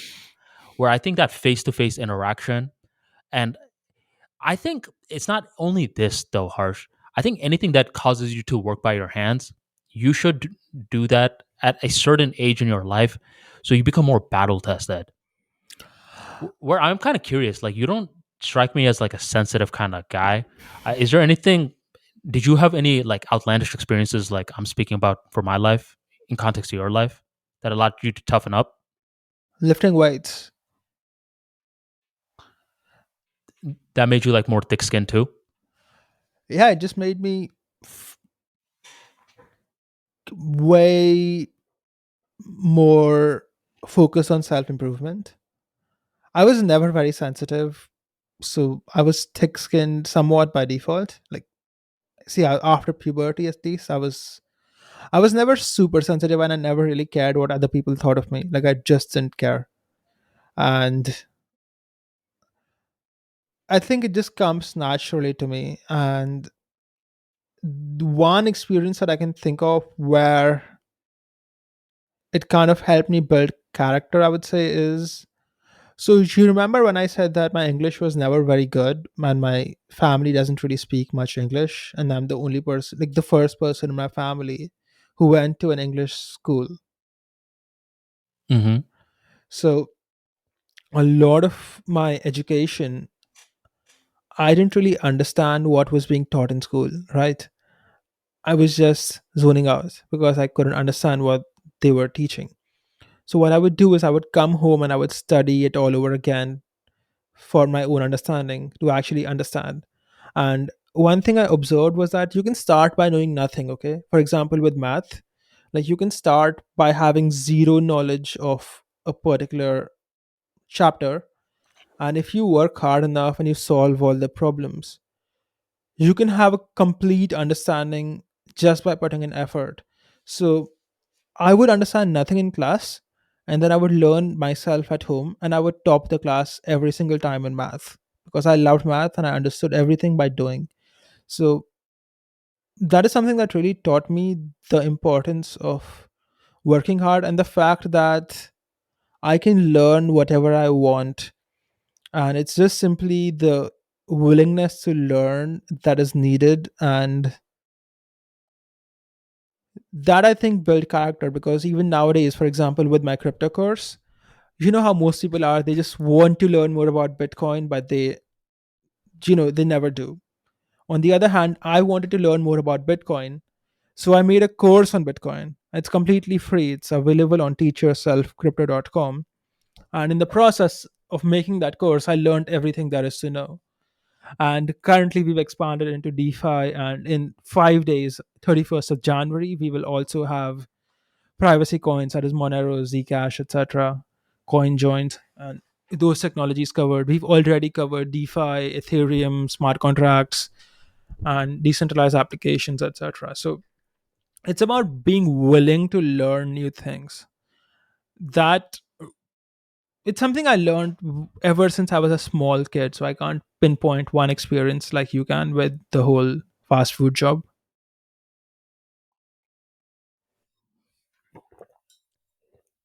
Yeah, for me, I mean, I wouldn't say that's like the only one, but that's one that, I can recall having a big impact when looking back. During that time, I'm just like, man, I'm just trying to get some money so I could go on like some dates and stuff. But like looking back in hindsight, I recall like when I got my first internship, how whiny a lot of the engineers were. And a lot of these like so-called vets, like the people that have been in the company for the longest, were some of the most sensitive people. And I recall they would send me to a lot of these meetings with operations for a while because, like operations, some of them were rude in their delivery where the senior engineers couldn't handle it. But for me, I mean, like it just kind of rolled off my back because I had experience dealing with like a lot of these customers that were probably having a bad day. And I didn't personalize it too much. So that was just, I recall just a moment that kind of taught me more about not being so sensitive. Like I really don't think that you could call me a certain word and it's going to like make me lose sleep, you I know? think sensitive is like a politically correct way of saying a pussy. Like a man is not supposed to be sensitive. What kind of bullshit is that? Like you can't take criticism as a man. You're not sensitive, you're like a bitch. Yeah, it's not only that, it's like pride. You know how many times like something doesn't work out because one person couldn't control their pride? I believe that for me, like the whole fast food thing, like where some people will be like, "Oh man, that's kind of degrading," like whatever. I'm like, it is what it is, dude. Because in the real world, at one point or another, like nature checks us, and it's like you gotta learn how to control your pride, and if you don't, it's going to lead to a lot of impulsive decisions. So for me personally, I mean, those were like a few of the physical jobs I did. There was another job I did where I worked in a place called Zingo. Have you ever heard of it? No. So it was like the driving company before like Lyft and Uber, and we would mainly drive like drunk people around. And I recall just during that particular time, it taught me more about small talk, like how you could learn to talk to any personality type out there. You just needed to follow a few simple rules. So I think like these odd jobs, like it seems weird when you're doing it, but afterwards, when you're looking in hindsight, it makes you a very dynamic person. Hmm. Yeah, I I met I met the one of the founders of Invisalign. Basically, Zingo would only service like very high end people, not like college kids, like drunk college kids or anything. I'm talking about like people that are like 50s, 60s, like going out for a drink after like closing a multi-million-dollar business deal. So I was starting to like meet all these different uh, businessmen, a lot of like football players that play for the Tampa Bay Buccaneers. Um, I once picked up a guy that was at a party hosted by Jimmy Carter, who was a United States president. So you these odd jobs, man. I think they're very unique. I've heard from a lot of Americans that the way they improved their social skills was getting a job as a bartender. Oh yeah, absolutely. I've never done it, but one of my fraternity brother, highly shy, introverted, did it, and it helped him out tremendously. Interesting. In India, here, though, all of these jobs are somewhat blue collar type jobs and not really something that your family would want you doing. Oh yeah, no, no. Here is the same thing. Or like if I told my mom and dad, "Mom, Dad, I'm working at 7-Eleven," they'll be like, "What the hell? What are you doing there for?" So, no, it's definitely not something that like is seen as like top tier. But Yeah, man. I mean, actually, now that we are talking about this, it just kind of got me thinking about how different it is to make money nowadays. It's actually going to be a very interesting world once the whole automation with robots things becomes easier. And we're seeing that to an extent even today. For example, for me, I buy a lot of my groceries online now. So earlier, like I would go to a mall and buy it.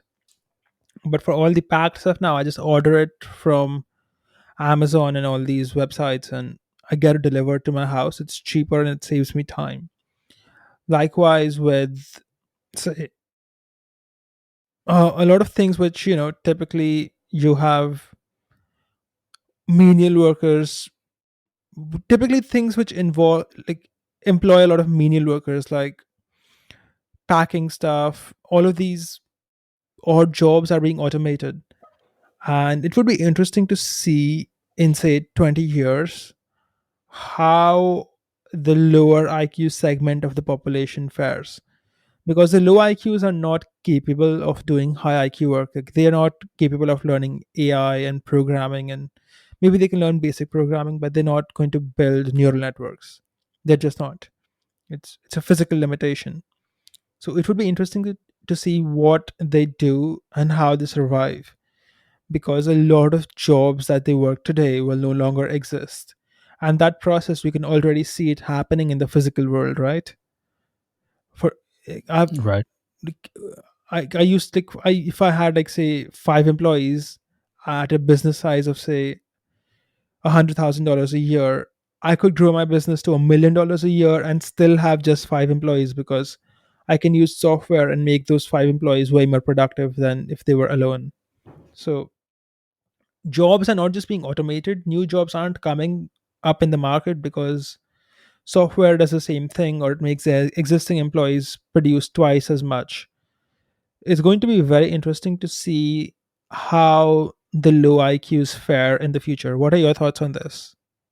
Well, I think what you're bringing up is a great point. And to give you my prediction, I think more and more people are going to become some type of content creator in the near future. That won't Where work because its I did see your attention tweet regard. is Go not ahead, go ahead. scalable. Go ahead.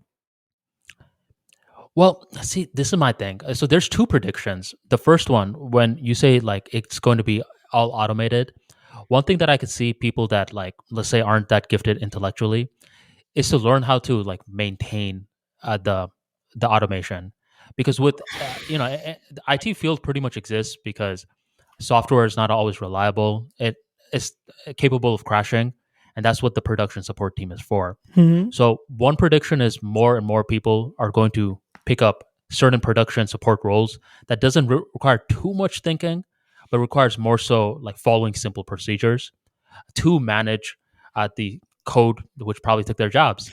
And another prediction I do have is like more people are going to create like some form of content and then just stack it with media. But you are saying that you don't think about the content, you don't think it's going to work. Yeah, I don't think it's going to work because content creation is really about getting attention, right? And there's only so much attention in the world.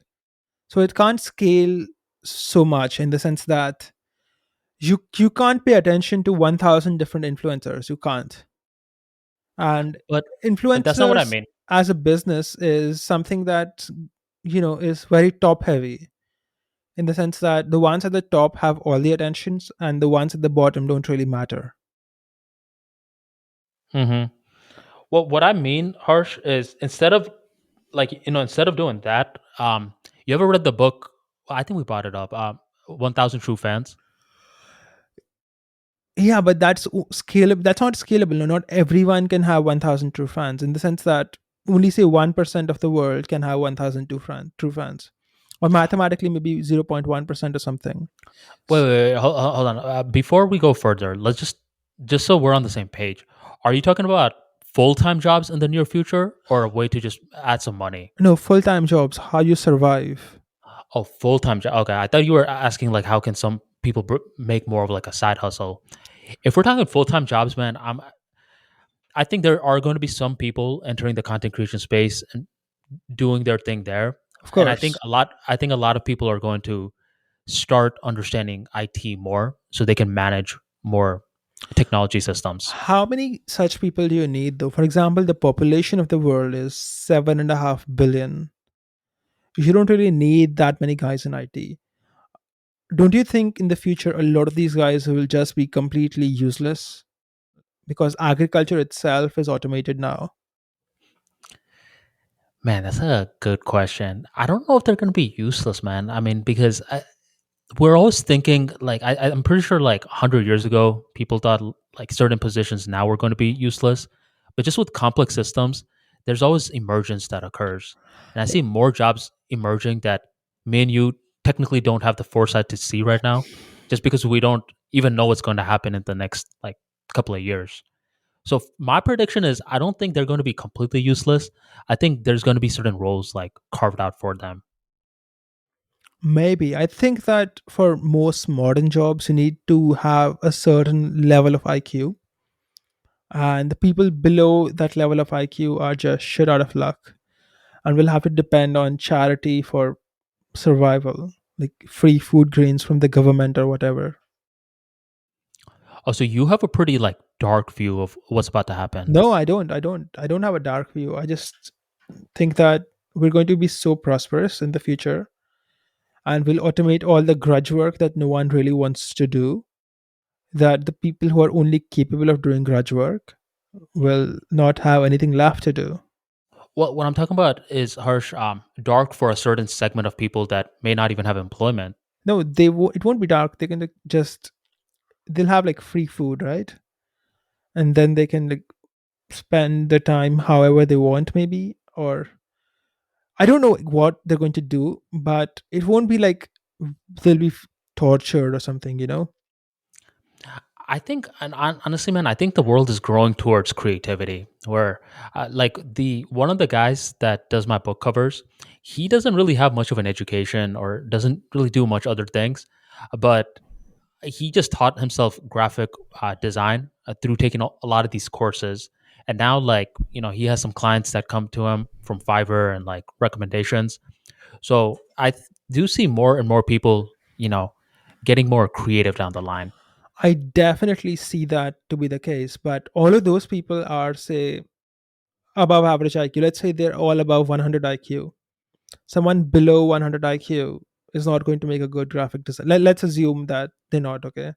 Or let's assume that enough people have already become graphic designers that this field is no longer sufficiently profitable. Okay, let's assume that. So we might see that with a lot of fields because software does a lot of work for us. And say 10 years ago, for example, if you say 20 years ago, if you want to start a website, you would hire a guy and then he would create a website for you and you would pay him a few $1,000s, right? And Hmm. now it takes you like 2 minutes to get a website with WordPress and hosting and everything handled for you. And it costs you $5 a month. So, or even like $3 a month or some ridiculously low numbers. So software has eaten up a lot of jobs and that's going to keep happening more and more.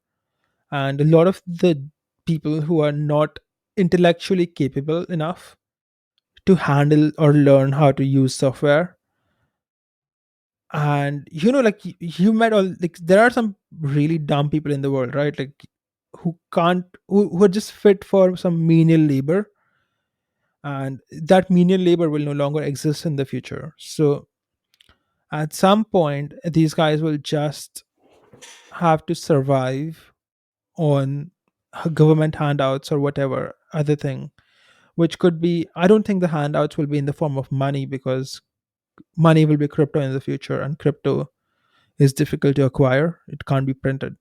So I think the handouts will be like food grains or whatever. And as a strategy, I think that the government will also give them like free weed or whatever for entertainment. Yeah, so I think this is some place that me and you may disagree, where I don't see it like that. I actually saw this very unique article recently, Harsh, where it talked about. Uh, you ever heard Thomas Edison's quote um, about success? I have not. Let me just pull it up, so I don't wing it. So the quote is like, genius is 99% perspiration and 1% inspiration. And a scientist was over here breaking down this quote in terms of the future. And he's like, if you think about it, the 99% that Thomas Edison's speaking about can technically be automated. Like the hard work and like the refining, a lot of that stuff that could be automated either by people or by systems. But the one thing that can't be automated is the inspiration, that initial innovative insight. It's like, oh, whoa, like the first ever idea of let me create life math money, that 1% inspiration. So in the near future, I see like more and more, uh, well, not more people, but I see a group of people who are geniuses in terms of creating ideas. They're like idea machines, where another group of people, they're more so like handling the perspiration in one way, shape, or form, whether it's through machines or whether like they do it themselves. So what you're And saying is that we'll have a group of people who will say come up with ideas like Elon Musk, and a group of people who will execute those ideas, correct? absolutely, that's my personal vision Now, for it. do you think that there might be some people who are neither capable of creating ideas and are neither capable of, say, executing them, or who might just not be smart enough that by having them on the project, they will just get in the way? And I will give you an example of that. So, according to the U.S. military, if you are below a particular number in IQ, you will become detrimental to having the militaries. The military is better off not having you. Let me figure that number out. Let me also not wing it. Let me see what the number is according to the US Army. US Army IQ requirement. Okay, so the US Army requires like roughly an IQ of 92. So if your IQ is below 92, then the army doesn't consider you to, say, be good enough to be in the army, and they consider that having you in the army will make the army weaker. So there are people who are neither fit to command the army and people who are neither fit to serve in the army. Do you think that we might have a large group of such people, which 92 IQ is like 30-40% of the population probably, and they can't even serve in the military? So do you think we might end up in a situation where a good chunk of the population, say even 20-30%, might not fall in either of the categories that you mentioned, where one side is, say, Elon Musk style executing ideas, and the other side is building those ideas like Hyperloop or whatever? Like the guy, for example, who's currently digging the tunnel that Elon Musk is building. What do you think Mhm. about that? When we have machines digging the tunnel, what which group will this guy fall into? So there's a spectrum. So basically, with the inspiration part, that's in a category of its own. That's something that you can't automate, and there's certain people who have to either show the desire to become an idea machine, or they're just naturally gifted with creating ideas. But let's talk about the perspiration part. With the perspiration part, I think there's going to be a certain sector that falls into the category you're talking about. Like, even if they tried, they couldn't. But I think most people, they'll find a way to figure it out. Define Where most. How many? What is your estimation? man, like 60%, where I don't think, I think when you're hungry, like when you're like, let's say you have kids, a family, you're not just gonna be like, oh well, like, I'm not gonna figure it out. Okay, There's now some, hold on to that number, okay, Arman. 60%, right? I What, give you like, and I'm saying, go ahead, go ahead. like, give me an optimistic estimate according to you. Well, that requires defining the question. So are you talking about excluding the machine work? Like, let's say we're Anything not, that can be automated, like that's repetitive labor has been automated in this world, and in this world there is only demand for things that machines can't do. yeah, in that case, man, I think most people are gonna figure it out. Where I even say the number is higher than 60%, where I don't think there's going to be like a big, large part of the population just like sitting on their like butt, just twiddling their thumbs. I think we will be able to find work for them despite automation. And I could actually give you an example. So let's go back to that Elon Musk example with he thought of the idea to build the tunnels. He understands like what to do, and then we have machines. Now we have to find a middle ground territory for the workers. So the machines need to be placed in certain locations, and in that initial setup, I believe there's going to be a tons of workers that can take care of that, follow some orders. Afterwards, as a machine has been launched, it needs to constantly be given like software patches, it needs to be updated, it needs to be maintained. And then from there, there's another tier of jobs where you have to report like the data, the analytics, where a machine can give you the analytics, but a human will give you the context of the analytics. So I see like right now, Harsh, there's a new position called like data storytellers and chief storytelling officers, which are emerging. So I see more storytellers coming into the near future who could extract meaning from data. Because a machine isn't going to give you the meaning; it's going to Arman, give you the data. don't you think that's not 60% of the population though? That's like a small percentage. Because 60% is like, if you take the country you live in the US, for example, that's 180 million people. Right. So what's the question, Harsh? Do you really believe that 60 or more percent of people will be doing that stuff? Because 60% is 180 million. In a world Yeah, where machines do everything that is repetitive or can be automated. I do, bro. And I don't think it's going to like require like genius level IQ where or like even average where a lot of the stuff I'm speaking about are kind of repetitive. Like you give someone a training for 30 to 60 days and I say, bro, this is your livelihood. Like this is what is going to determine if you could feed your wife and Arman, kids. Arman, anything you can learn to do in 30 or 60 days can be automated.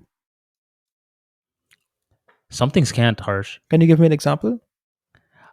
Sure. So data storytelling where let's say guys like you me like we thought of the ideas but we don't have the time to like go through all the um, data. We need a storyteller to give us meaning of the data, how Actually, much that's progress not are we true. making. That's not true. So you can, like, there are software who will also give you context, and to be able to understand, for example, for basic context, software can give it to you easily. Okay, for complex, for in-depth analysis, you need extremely intelligent people, like extremely intelligent people, to understand why something like a black swan event happened.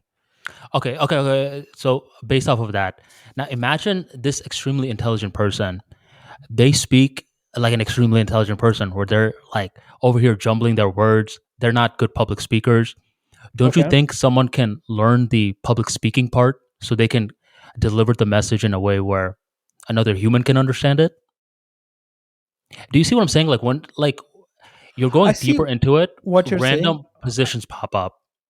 I see what you're saying. I think that 60% is an overestimation.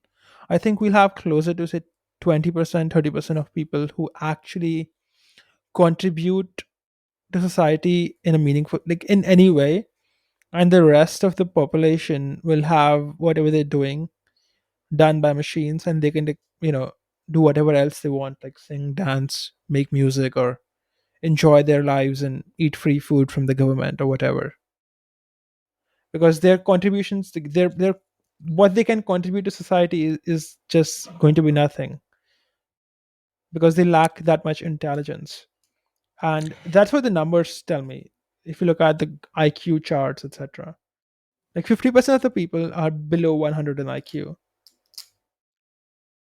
Yeah, Harsh. And I think this is another fundamental difference we may have where I don't like I could tell like, IQ is a pretty big like standard of intelligence in your worldview.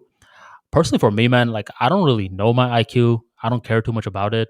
I care more about like CQ, like curiosity quotient, where I've seen an IQ exam before. All it does is it confuses me. I don't. I honestly question like the validity of that exam. But I do think if someone shows the curiosity to learn, I think there will be positions for them in the near future because I just don't see a society where a bunch of people are just sitting on their butt getting handouts Where you could make the joke like, "Well, there's so many people like that doing that nowadays." Yeah, but I don't think nature is wired to keep us just like sitting idle for too long. I do see emergence of They'll new find jobs something coming to up. do. It's just it won't be work.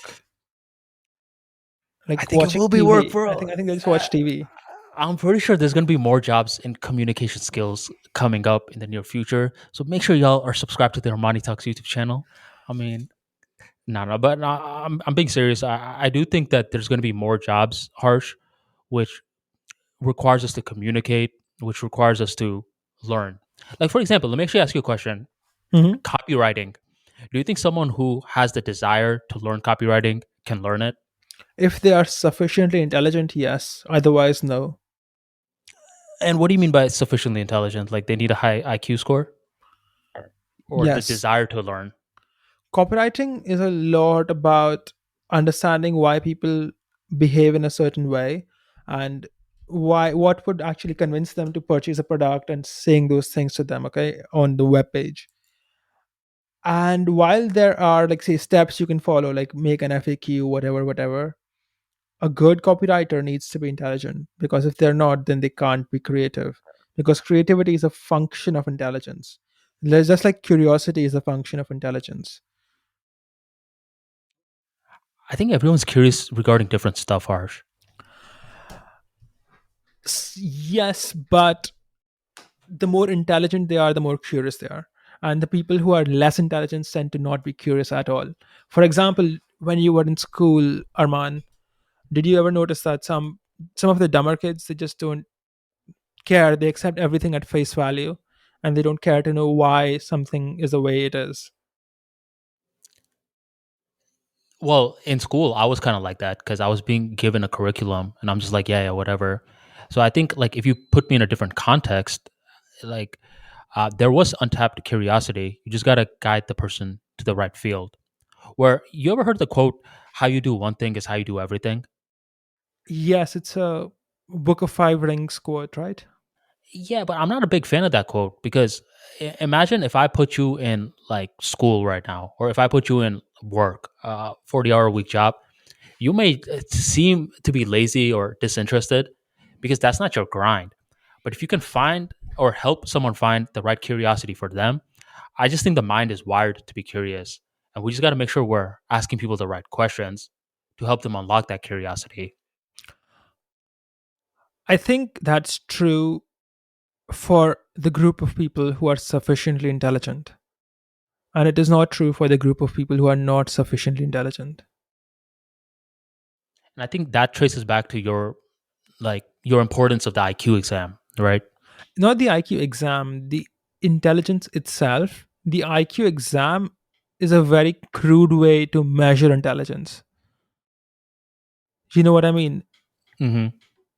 And It's a bad measure. It's not an accurate measure at all. But the fact remains that you need to be intelligent to do certain tasks and to be able to produce certain types of things. And the more intelligent you are, the more creative you will be, and the more curious you will be. All of these traits are heavily correlated with intelligence, some exceptions aside. And I think that we are moving at a future where all the jobs that pay well and have meaning require intelligence, and all the jobs that don't require intelligence, which exist today, will no longer exist in the future. For example, if you take a taxi driver in a world where we have self driving cars, millions of taxi drivers will no longer serve a function. Just like how, if we have, say, computers to do basic work for us, we don't need to hire a bunch of people to do the same work for us. For example, earlier a corporation would hire thousands of employees to, say, compute things, produce reports, and all of that is just done by a computer now very quickly. And all of these jobs are lost, and some of them did find work in other industries. But overall, once we have a situation where robots and software is able to do more and more and more, we will find that there are not enough lower IQ jobs available in the market for the vast amount of low IQ people that exist today, especially for, say, things like agriculture or the military or what have you. And these industries employ more people than people presume. Like, these are billions of people. And at some point in the future, I don't think this future is going to come, say, in the next 5 years or 10 years, but at some point, maybe in the next 50 years, these guys will have to depend on the goodwill of the government or other people for their survival. And this is going to happen first in the more developed countries and then in the less developed countries. And it's kind of already happening, where you have a lot of people who live on charity and they're okay with it. Mm-hmm.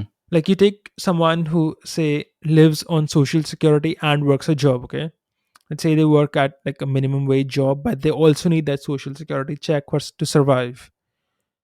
Now, if they were, like, say, like someone who was truly curious and intelligent, then they would have already found a better job to do. Why would they still be working as a waiter? You get what I'm Right. trying to tell you. Mm-hmm. The fact that they are currently a waiter at 45 years old goes to show that this person could not find and cannot find something better to do. And once the position of a waiter no longer exists, this guy is just going to be useless. I see where you're coming from because you're basically saying, okay, well, this guy, had 45 years to find and show more ambition, but he didn't. And my only rebuttal to that would be, well, yeah, he didn't really technically, if we're going down to the first order principles, he didn't technically need to show more ambition because if that's what he was capable of with the opportunities that he was given, he's like, whatever. I got other interests. I'll just do this job for the sake of doing it. I But don't let's say think that, that's why they do it. I think that they just their circumstances and their lack of ability in other matters force them to be and work these jobs, because these are not pleasant jobs that you would want to do.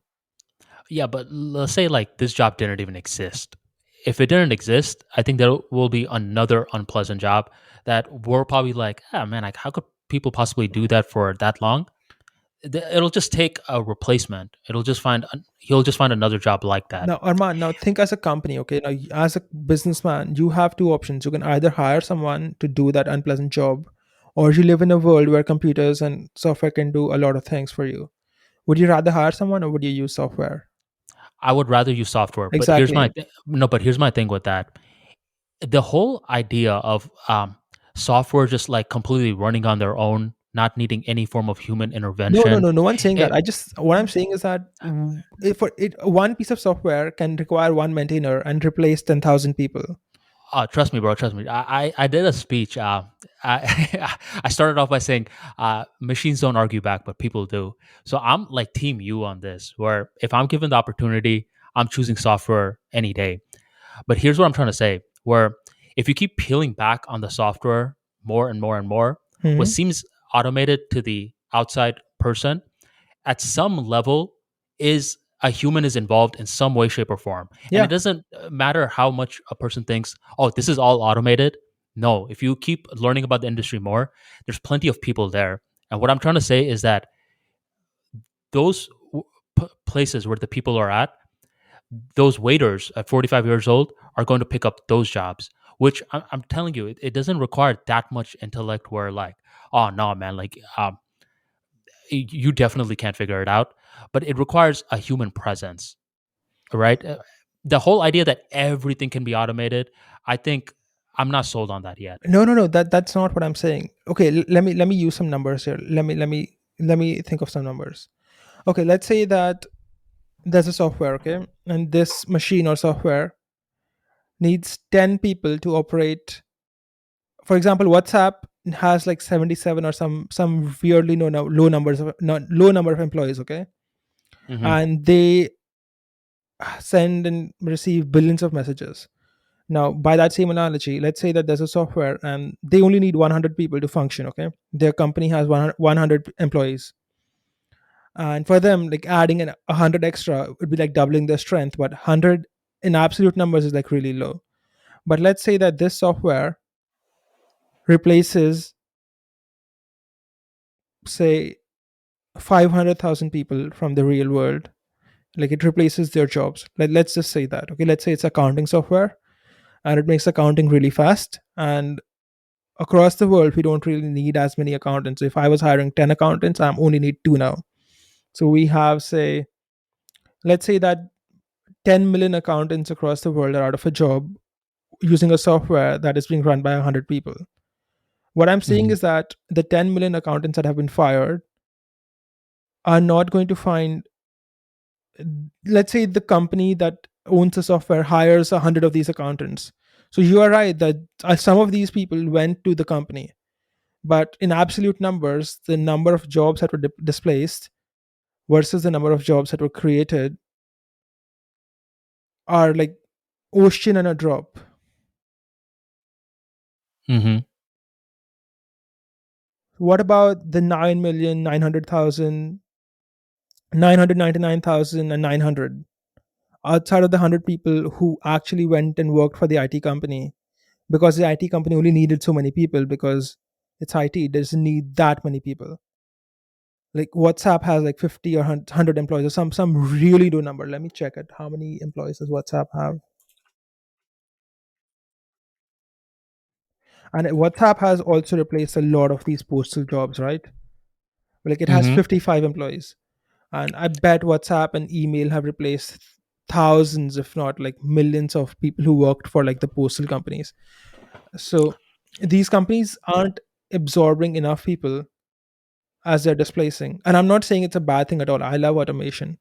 What I'm saying is that all these millions of people who are being displaced, there's no way that even 1% or 2% of them will be absorbed by the software industry as a whole.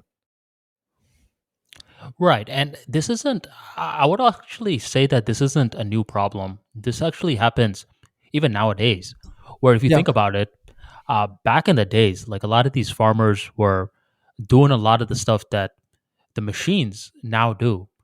And the thing is, a lot of farmers, like, you know, had to dip. They had to find a different industry.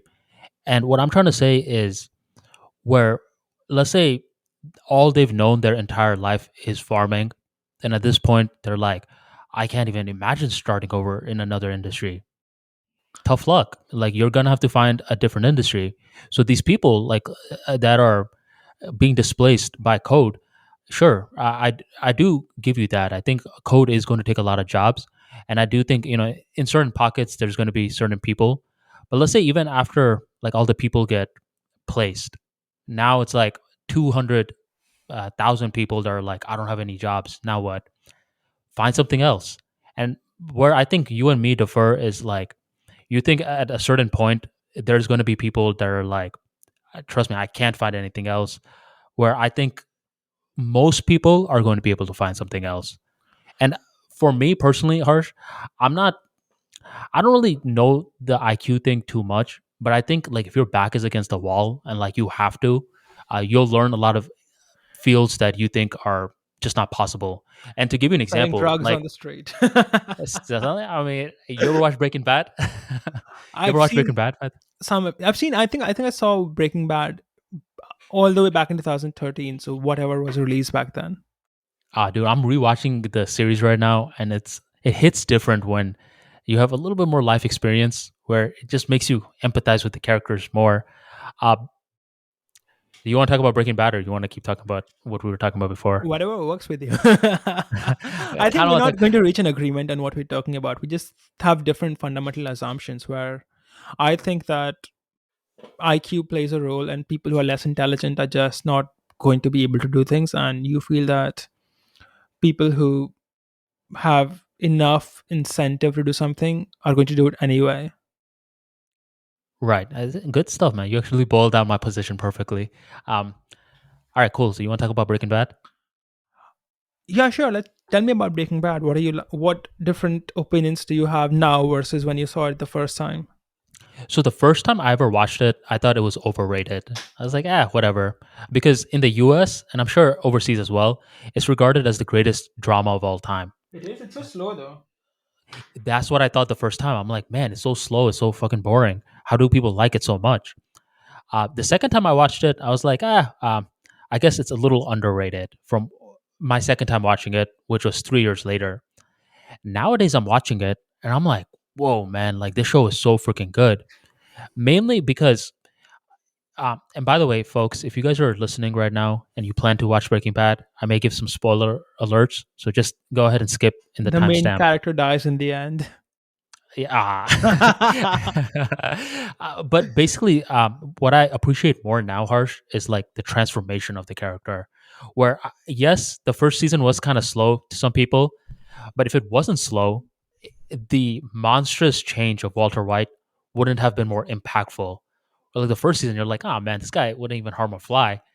And later on, he's killing people like it's like swatting a fly. And I'm like, my God, man, like the show is brilliant. I just think it teaches about human nature, Harsh. Did you finish the entire season or just watched a few episodes? I don't remember. I watched it back in 2013 or 14 or some a long time ago. I think I remember where there's a guy who gets high on meth and like he says tight, tight, tight all the time. I remember that character. And I remember this very calm, composed black character who was like really cool. Like, I think his Oh, name was Gus. Gus. Like he yeah, owned a chicken restaurant. yeah, that guy, Los Hermanos or something. Hmm. And there's a lot of symbols behind it where he kind of represents like the faceless corporation, where for him, it's just about the profit. He doesn't care about like the spirit of the company too much. And there's a lot of debate that, the characters in the show can create. Or just a quick little dummies version, just to give you a quick little recap. Hmm. The main character is Walter White. He's thus far been a loser in his life. He was a genius mind in terms of chemistry, but he made some poor decisions. Now he teaches in a freaking high school. He's way overqualified. He's been diagnosed with cancer, and he only has like 18 months to live. But now he's worrying. He's like, oh, dang, how's my family going to survive? A newborn is on the way. So he uses his chemistry background to create meth. And since he's a chemist, he creates like this amazing meth that sells out immediately. And he's basically making in a week what he makes as a year as a chemistry teacher. And throughout the series, we just see his evolution from like the neighborhood nice guy into like a drug lord. Interesting. Is He ki- I think the US has a lot of people who do drugs, right? they do, especially in certain pockets. So do people usually use meth or do they usually use something like say weed or cocaine or something? Nah, most people do like coke and weed. Like if you do meth, that's like a whole different ball game. What difference like, does it feel different when people say use meth versus use cocaine?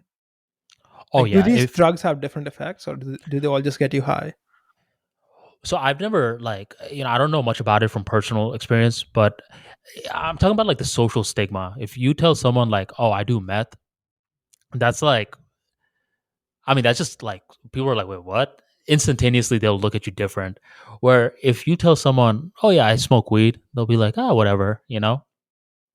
It's kind of like harsh if like let's say one of your buddies is like, "Yo, man, I just got laid." They'll be like, you'll be like, "Oh, okay, whatever." But if he's like, "Oh, I just smashed a prostitute," you'll be like, "Wait, what?" Ah, the Eh, social stigma. I see. Right. Some It's things just are more different. accepted in the society. Like drinking is like okay and not like a big taboo as it used to be. Hmm. Ooh, I see. I see. And Interesting. it So depends. It depends on the context. Where if you tell someone who normally drinks like weed and alcohol that you do coke, they'll look at you different. You see what I'm saying? I see. So it has levels. Like there's like meth is like the worst, and then like coke is somewhere in the middle, and then alcohol and weed are like normie stuff. Yeah. Like if I were to give you like a gradient, I would say weed, alcohol. People are like, "Oh, okay, whatever." Then there's coke. A few people do it. Then there's Molly, which like certain What? people do. Molly, like people do it in like these concerts and everything. And Is it then like you got like, ecstasy? I've heard of yeah, that one. I think it's the same thing. Okay. And then there's like afterwards, if you're like, oh yeah, I do heroin and meth, we're like, whoa, whoa. Damn. So how's the drug culture like in India? I don't think many people take drugs here. Like I have never taken a drug or like any, never taken an entertainment type drug. We've all taken like pharmaceutical stuff for like, you know, when you get fall sick, the doctor gives you a drug to fix you, but nothing like for entertainment or recreation. And it's not considered normal here at all. Like we have some younger people who do weed and everything, but it's not socially accepted. And frankly, just not even right to do it, in my opinion, at least. Do you guys have hookah over there? We do, but I've never done it. Okay. So you never like tried a cigarette or anything No. before? I've only tried alcohol a few times when I was 16, 17 years old and I had like bad company, but I just decided not to do it, so I stopped. And I've never done any mind altering drugs or things of that sort, unless I was sick and the doctor gave me something. Mm-hmm. Like the one thing I remember, like a lot of these drugs can really mess you up too, because I remember one time I got this really bad allergy and the doc gave me like medicines for that thing. And that medicine would like basically have me sleeping all day. So these things are not good for your body by any means. Like they're helping you fix an acute disease, but to do it for the fun of it is stupid in my opinion. And it's not considered normal here at all. Like even drinking is not right. Like it's not considered to be like, that socially accepted by all circles here in India. But it is getting more and more acceptance lately because of Western culture and because of how many people have started drinking now. It's a network effect. If say you're the only one in your community who drinks, then you're like an outcast. But if more and more people start drinking, then you form a clique, and then it It's like becomes okay. it's like peer pressure at that point. Not somewhat, but not. I would not say pressure. I would say that the social stigma against it goes away. Mm-hmm. Do you guys have peer pressure over there, or does the concept not exist too much because you're saying that the norm is not to drink in parties? Peer pressure in general, or peer pressure to drink? Because peer pressure is a human thing. Everyone has peer pressure, but Peer pressure regarding drinking or it smoking, depends on taking a which hit. circle you are in. Because if you say hang around smokers, then they will try to get you to smoke. You hang around drinkers, they will try to get you to drink. So it exists for sure. I would say that Mhm. it isn't something that is considered to be normal by society. In the sense, it's considered to be a vice. Okay. It's considered to be something that is not good, and it's okay. Let me try to give you an analogy for better understanding. What do you think of people who sit and jack off all day? Like, am I like I'm aware of it that they're doing that Yeah, they just all they do is sit and like masturbate all day in their room. as a weirdo? Yeah, but that's it's self-destructive behavior for the sake of pleasure, right? That's how drinking is perceived in India. It's not considered to be like a cool thing. It's considered pretty much to be a self-destructive behavior that people like to engage in. Mm-hmm. So there, do they have DUIs over there often, or is that very rare? What is that? Driving under influence, like when you drink alcohol and got Ah, in a yeah, car we have a accident. lot of that. We have a lot of that. So yeah, if you drink and drive, you get like a big fine. You end up in jail as well, and but people still do it because okay. Let me give you a bit of context. Okay, India has a Mhm. big population, and a lot of the population does menial labor in the sense that their life actually is really shitty. They just, for example, a laborer is moving bricks from one location to the other, or they're doing. a lot of very boring and non-stimulating work, and they would go insane, if they were not drunk or not doing some or the other drug. Okay, they would go crazy. Hmm. So you have a lot of these laborers who do consume stimulants like some cheap drug or lots of alcohol or whatever, because it has to, like, it keeps them sane, right? Well, Hmm. otherwise you're moving bricks from one location to another for the rest of your lives. You will go fucking insane. So usually you see more drug abuse in that segment of the population, and in like really rich people, like about upper middle class people. Outside of that, you don't really see that much drug abuse. It's just really poor people and really rich people. You guys eat pan over there, right? The tobacco. You ever heard of pan before? Yeah, it's chewing tobacco. It's a mouth freshener. Yeah, it's like a leaf, and then inside you put tobacco, you put a few of the other things, and it gives you a buzz. Like, do you guys have that in India? Yeah, we have that in India, but I've never tried that as well. Man, I feel like a prude talking to you. No, no. I mean, I'm not saying I've tried any of these, but hold on. This is something that people that don't even drink in like Bangladesh or India, they're like, oh no, no, I don't do that, but I eat pan. That's all I need. And I one time smelled pan. It was the nastiest thing I think I've ever smelled. Or there's like, they put some shit in there that looks like wood. I don't know, It's called man. I don't know tuna, I how. think. Are you talking about tuna? Yeah, well, that's the white one. Yeah, There's that's another a thing white called one. chupari. Ah, sapari. I've had that. That's a normal thing. I think it just grows on a plant. It's like a dried fruit in a way. I've seen sapari Ugh. trees. It's like a berry that grows on a tree and then it hardens as it dries and then it's broken down into little pieces. That's sapari. It tastes good. I had it a couple of times as a kid. If you Google sapari, you will find the fruit, and the fruit is then dried off, and that it's, I think in English it's a betel nut. I don't know, man. It just looks like wood to me, and I'm like, that's disgusting. I would never try that. Where here, harsh. There was like this phase. I would say in 2011 era where hookah was becoming very popular, and that was known as flavored tobacco.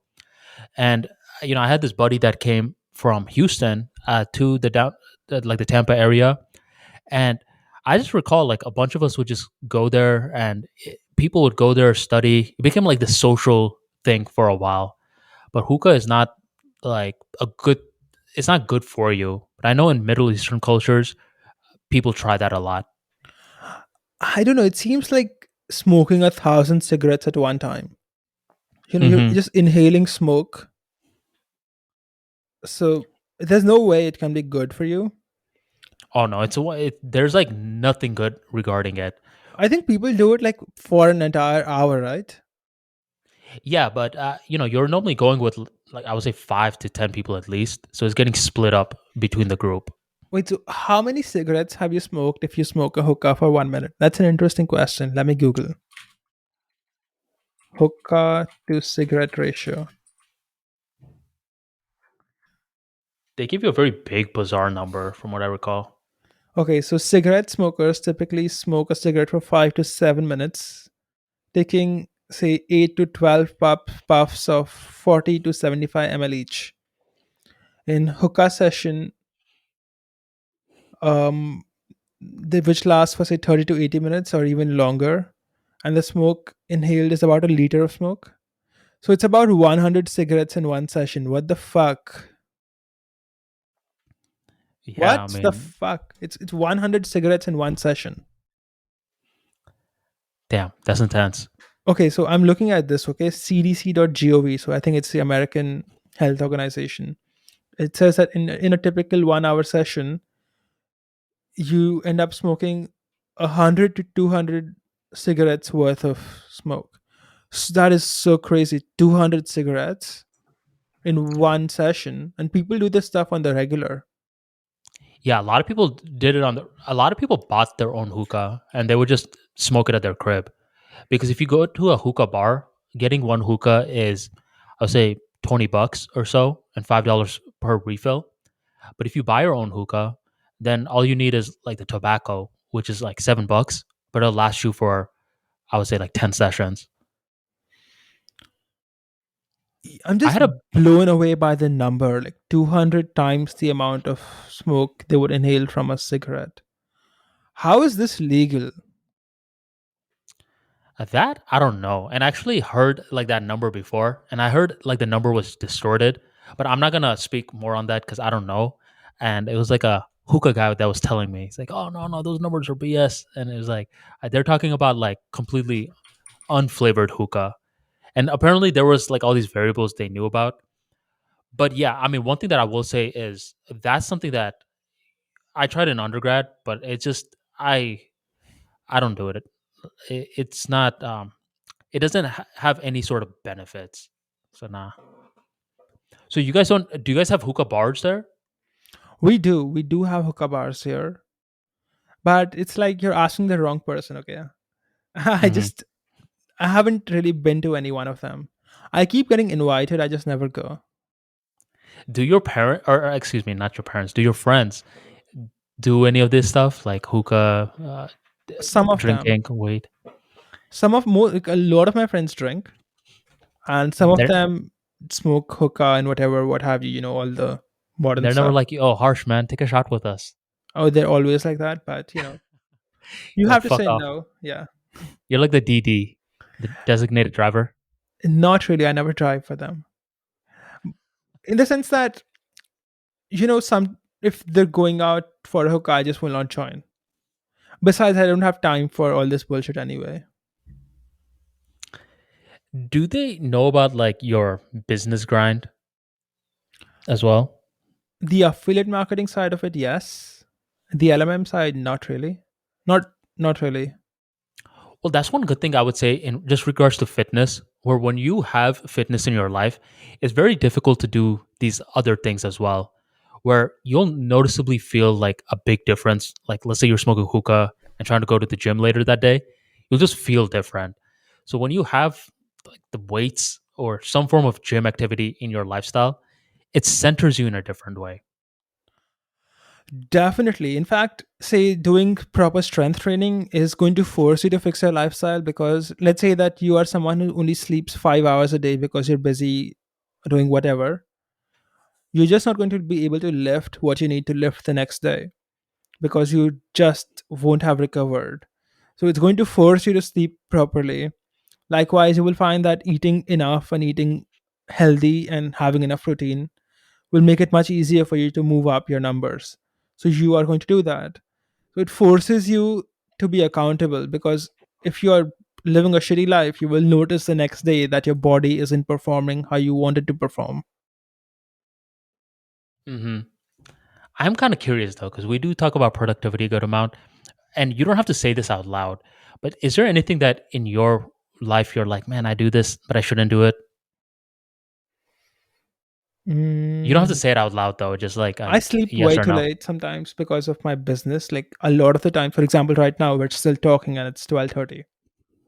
So by the time I fall asleep, it's going to be 2 o'clock, because I still have a couple of some stuff left to do, and I'm still left with my 500 words a day.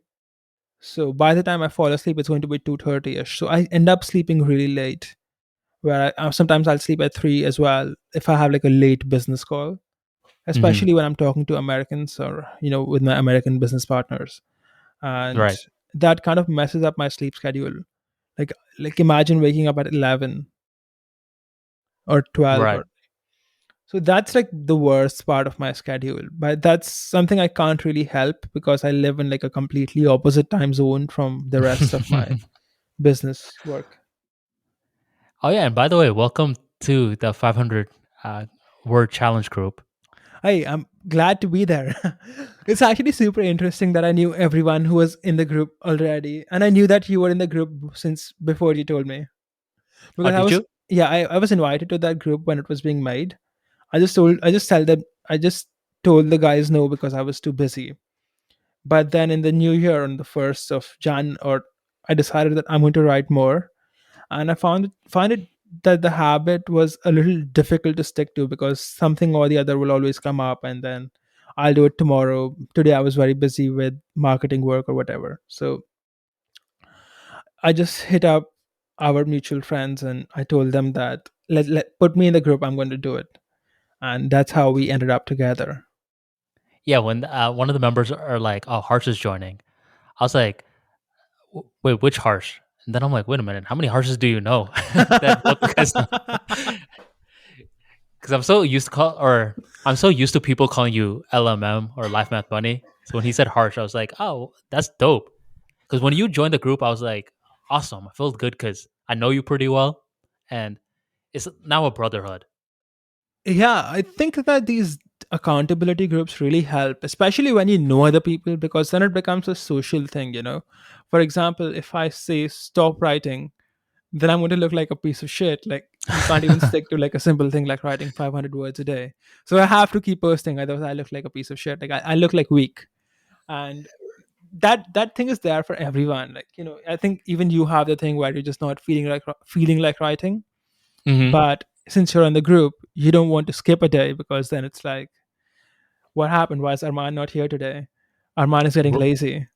Right. And I have this streak that I've stuck with, Harsh, that I don't want to break. Like I've posted a tweet for over 1,000 days now and wrote on my email list for 1,000 days. So I'm like, man, let's just keep this going. And when our mutual friend hit me up, I was like, hell yeah, man, like let's do it. And when I heard you're joining, I thought, yo, this is dope because you guys are people that I take seriously. Where some people they're like, oh yeah, yeah, let's do it. They talk a lot and they don't put in the work. Where you guys are known to put in the work.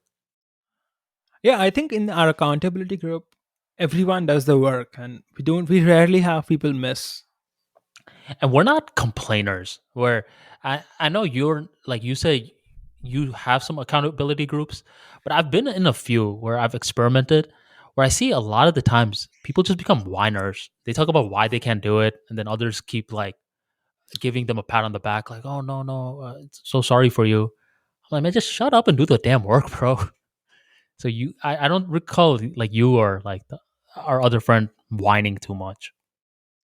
We're all businessmen. So we're Yeah, used to getting things done, and yeah, get we're the used shit. to losing money when we're not getting things done. So you learn to stop complaining and start doing.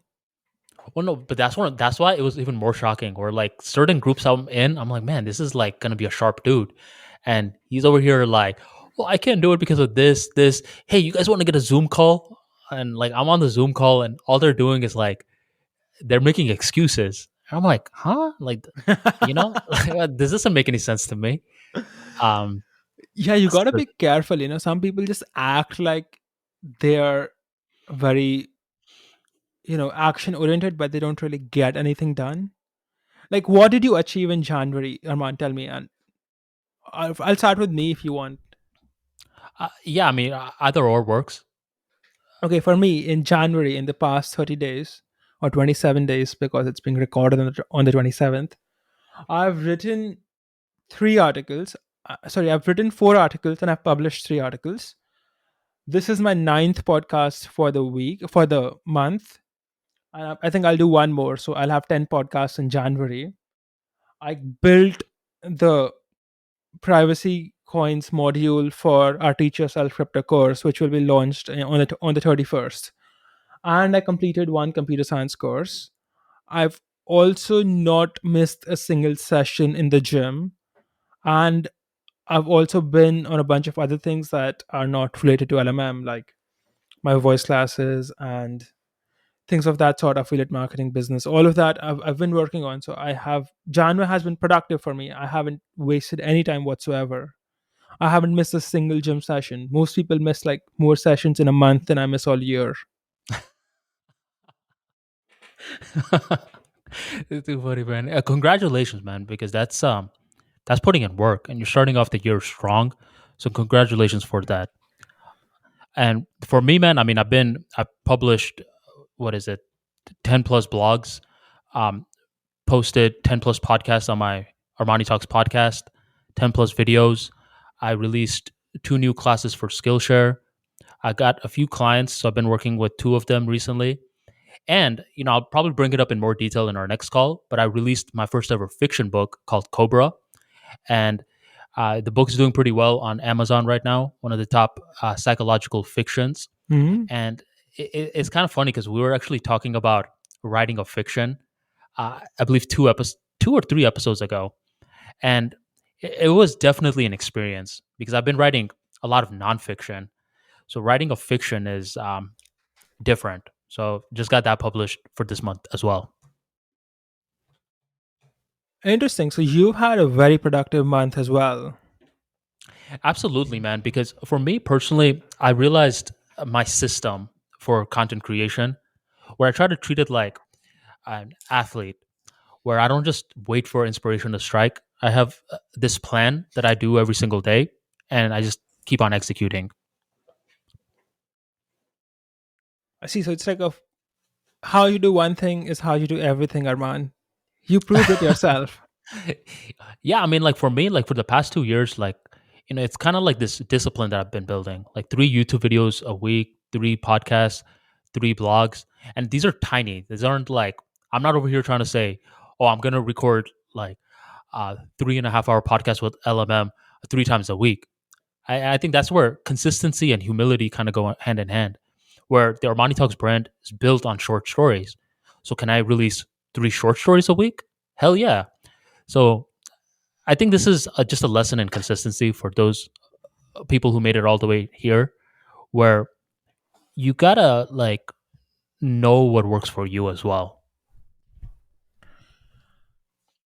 Definitely agreed to that. Imagine if we did 3 of these a week. I think we could, but like just imagine if like we had to make that commitment. It would be like us doing this full time. We'll have to figure out a way to monetize it. Right. And that's what I'm trying to say. Like when people are thinking about consistency for the first time, they'll like they'll try to bite off more than they can chew. And I think it's much smarter to just prove to yourself that you could get a small thing working before you expand from there. Agreed to that as well. I think that it really comes down to habit. And do you know this quote? I think it's by Socrates that excellence is a habit, not a deed, Hmm. or something like that. Wait, let me pull the exact quote. Like it has some kind of conclusion that excellence is a habit. I think it's by, or it's not Aristotle, or is it Aristotle? I don't know. They're all Europeans to me. Oh, it's We are what we Aristotle. repeatedly do. Excellence then is not an act, but a habit. Ah, yes. Oh shit. When you search for that quote, the first one says dash, not Aristotle. That's what I was like. Wait a minute, am I misquoting that? Who knows? Who knows? But it's true. Uh huh. You ever heard that one quote like "master of none"? Where you're like the jack of all trades but master of none. Right, but then it's like that's not the full quote. So the full quote is "Jack of all trades, master of none, though often better than a master of one." So I'm just like, Ah, I right? always disagreed with the conclusion of the previous quote, the one I knew, where the jack of all trades is inferior to the master of one, because as a businessman, you want to be the jack of all trades, not the master of one. So I think that what you say now, the full quote, makes more sense to me. For me too, because there was this one tweet where I just quote the first half, and then there was like this English teacher who was like, "Oh, make sure you quote the rest of it, son." I was like, "The rest of it? What are you talking about, old lady?" And then I look and I was like, "Oh, snap, she's right." It's actually very interesting. Sometimes a lot of these English teachers are looked down upon, but they have a lot of wisdom because they've read a lot of these older books. Absolutely. There's this one English teacher that I'm pretty close with, and she is like in her 60s, and she's thus far bought like all my books, and um, it's great just to hear her perspective. Hmm. I've actually come to notice, Harsh, that a lot of people in their 60s and 70s that are on our side of Twitter are so freaking humble sometimes. Where there's this guy that's been like this gentleman who has been getting my book Level Up Mentality and turning it into threads. He's like, I think double my age, but the fact that he's like, reading the Level Up Mentality with so much like curiosity, it amazes me. So I mean, it's great. Like the older yet curious, that's a nice spirit right there. And that's really rare too, you know. That's so Hmm. rare. Like most old people are like super set in their ways. I think a lot of old people who follow me, they give me like, for example, if they disagree with me, they just like dismiss it as like he'll figure it out as he grows, like as he grows older. Like, and a lot of old women follow me, and they they agree with me all of my comments on feminism, and they kind of like dismiss the tone in which it's said is like, boys will be boys. Like, it's actually really funny. You ever heard of Steve Harvey before? No. So Steve Harvey's like this one comedian, but he gives a lot of blue pill advice at times. Right? You Hmm. heard you know what blue pill is, right? Yes, yes. So anytime like someone is telling him why he's wrong, he's like, these young knuckleheads are just so damn stubborn, and it's just so funny because like he says like if you don't believe in his mindset, it's kind of like what these aunties are saying with you. Like one of these days he'll figure it out. No, these aunties will like, not auntie. I wouldn't. They agree with me. Like, they agree with me. They just don't like the words I use. Do you know what I mean? They would Your wish I was tone. more polite. Yeah, but they dismiss it as, the boys. Hmm. Like, boys will be boys. Sometimes I read your Instagram comments, and it's so funny because a lot of people agree with you, but the people that disagree with you, they're like, you could have said it nicer. Yeah, Instagram seems to have a much lower average IQ, and it seems to be a very pacified place. I'll tell you what, okay? Like, so I remember posting something like, you want to be big and strong, not ripped, because when you are ripped, you will end up wearing a shirt and you end up looking like the average dude, okay? And there was Hmm. a guy who was basically like, his reply was that this is exactly what a pussy who could never get ripped would say. And in the guy's profile picture, like, the guy was overweight, so it was very ironic that he was commenting this. So I just said that, dude, look at your profile picture. You're overweight, and then I got a strike for saying that. So I You just no wrote longer. that? Yeah, I wrote that, dude. Look at your profile picture. Like, what are you? You're like the last person who should be calling anyone a pussy. And then I got a strike on Instagram for like bullying people. So I no longer reply to any comment on Instagram because it seems so crazy. Man, that's hilarious, dude. And you've had some accounts ripping you off too. Oh yeah, there's a guy with 1 million followers on Instagram, and basically takes my tweets, and then he acts like he came up with it, and then he posts it on Instagram. And he has like 850 or 870,000 followers, and that's so crazy because I have about 40,000 Instagram followers, and this guy is like 20 times my size, and he's using my content, which is not fair. You're like, at least give me a shout out. Yeah, dude, at least give me a shout out, okay? Like, you have such a big account. You If should you quote you. you gotta if you're using my content, like, can you at least mention my name so I can get some extra followers? That's bullshit, man. I'd be totally happy with him using my content if he was giving me some credit, like if I was gaining something from it at least. But here now it's like I'm just being ripped off and counterfeited. Like, the guy even made a product which is like a copy paste version of my self improvement program, and he even copied my sales copy. Like, it uses the same words. Oh, that's bullshit. Yeah, it's just so crazy, but it's bound to happen. I'm surprised you didn't get a strike for that. Did you report his account? What, like, I did not report his account, but it's not like someone say he didn't like. I would bet that his product uses like different words, but he tries to copy the same content. So he Hmm. basically reworded it, which I don't think is like something anyone will remove him for or deplatform him for. Like, if it was word to word, I would have. But all the tweets he's copying from me is word to word. I saw that. So it's just, you got to be careful of whom you take advice from, because you might just end up, a lot of these people who run all these accounts are like, they don't actually have the life experience. They're just copy pasting someone else's work, and you're not learning from someone who knows what they're talking about. You're just, it's like taking advice from a scribe, like, you don't know the source. Hmm. And I think it's such BS when like let's say you create content of some sort and you see it, where if you don't create content, you're like, whatever, man, it's just a couple of words. But if you actually created it, it's disrespect. Yeah, it is. It is in a way. Like not giving credit is like big disrespect. By the way, Arman, I really need to get going. It's almost one. I need to finish my 500 words and get some sleep. For sure, man. I think this is one of our longer episodes, and I think it's one of our better episodes too. So, thanks for sticking around. Any final announcements? Wait up for the 31st. The privacy coins module for teacher self crypto is going to be released. So have a look, and we're going to keep making more modules, and you guys can keep learning. Awesome. And thank you guys very much for joining today's episode, and we will catch you next time. All right, Arman, see you. Have a good day.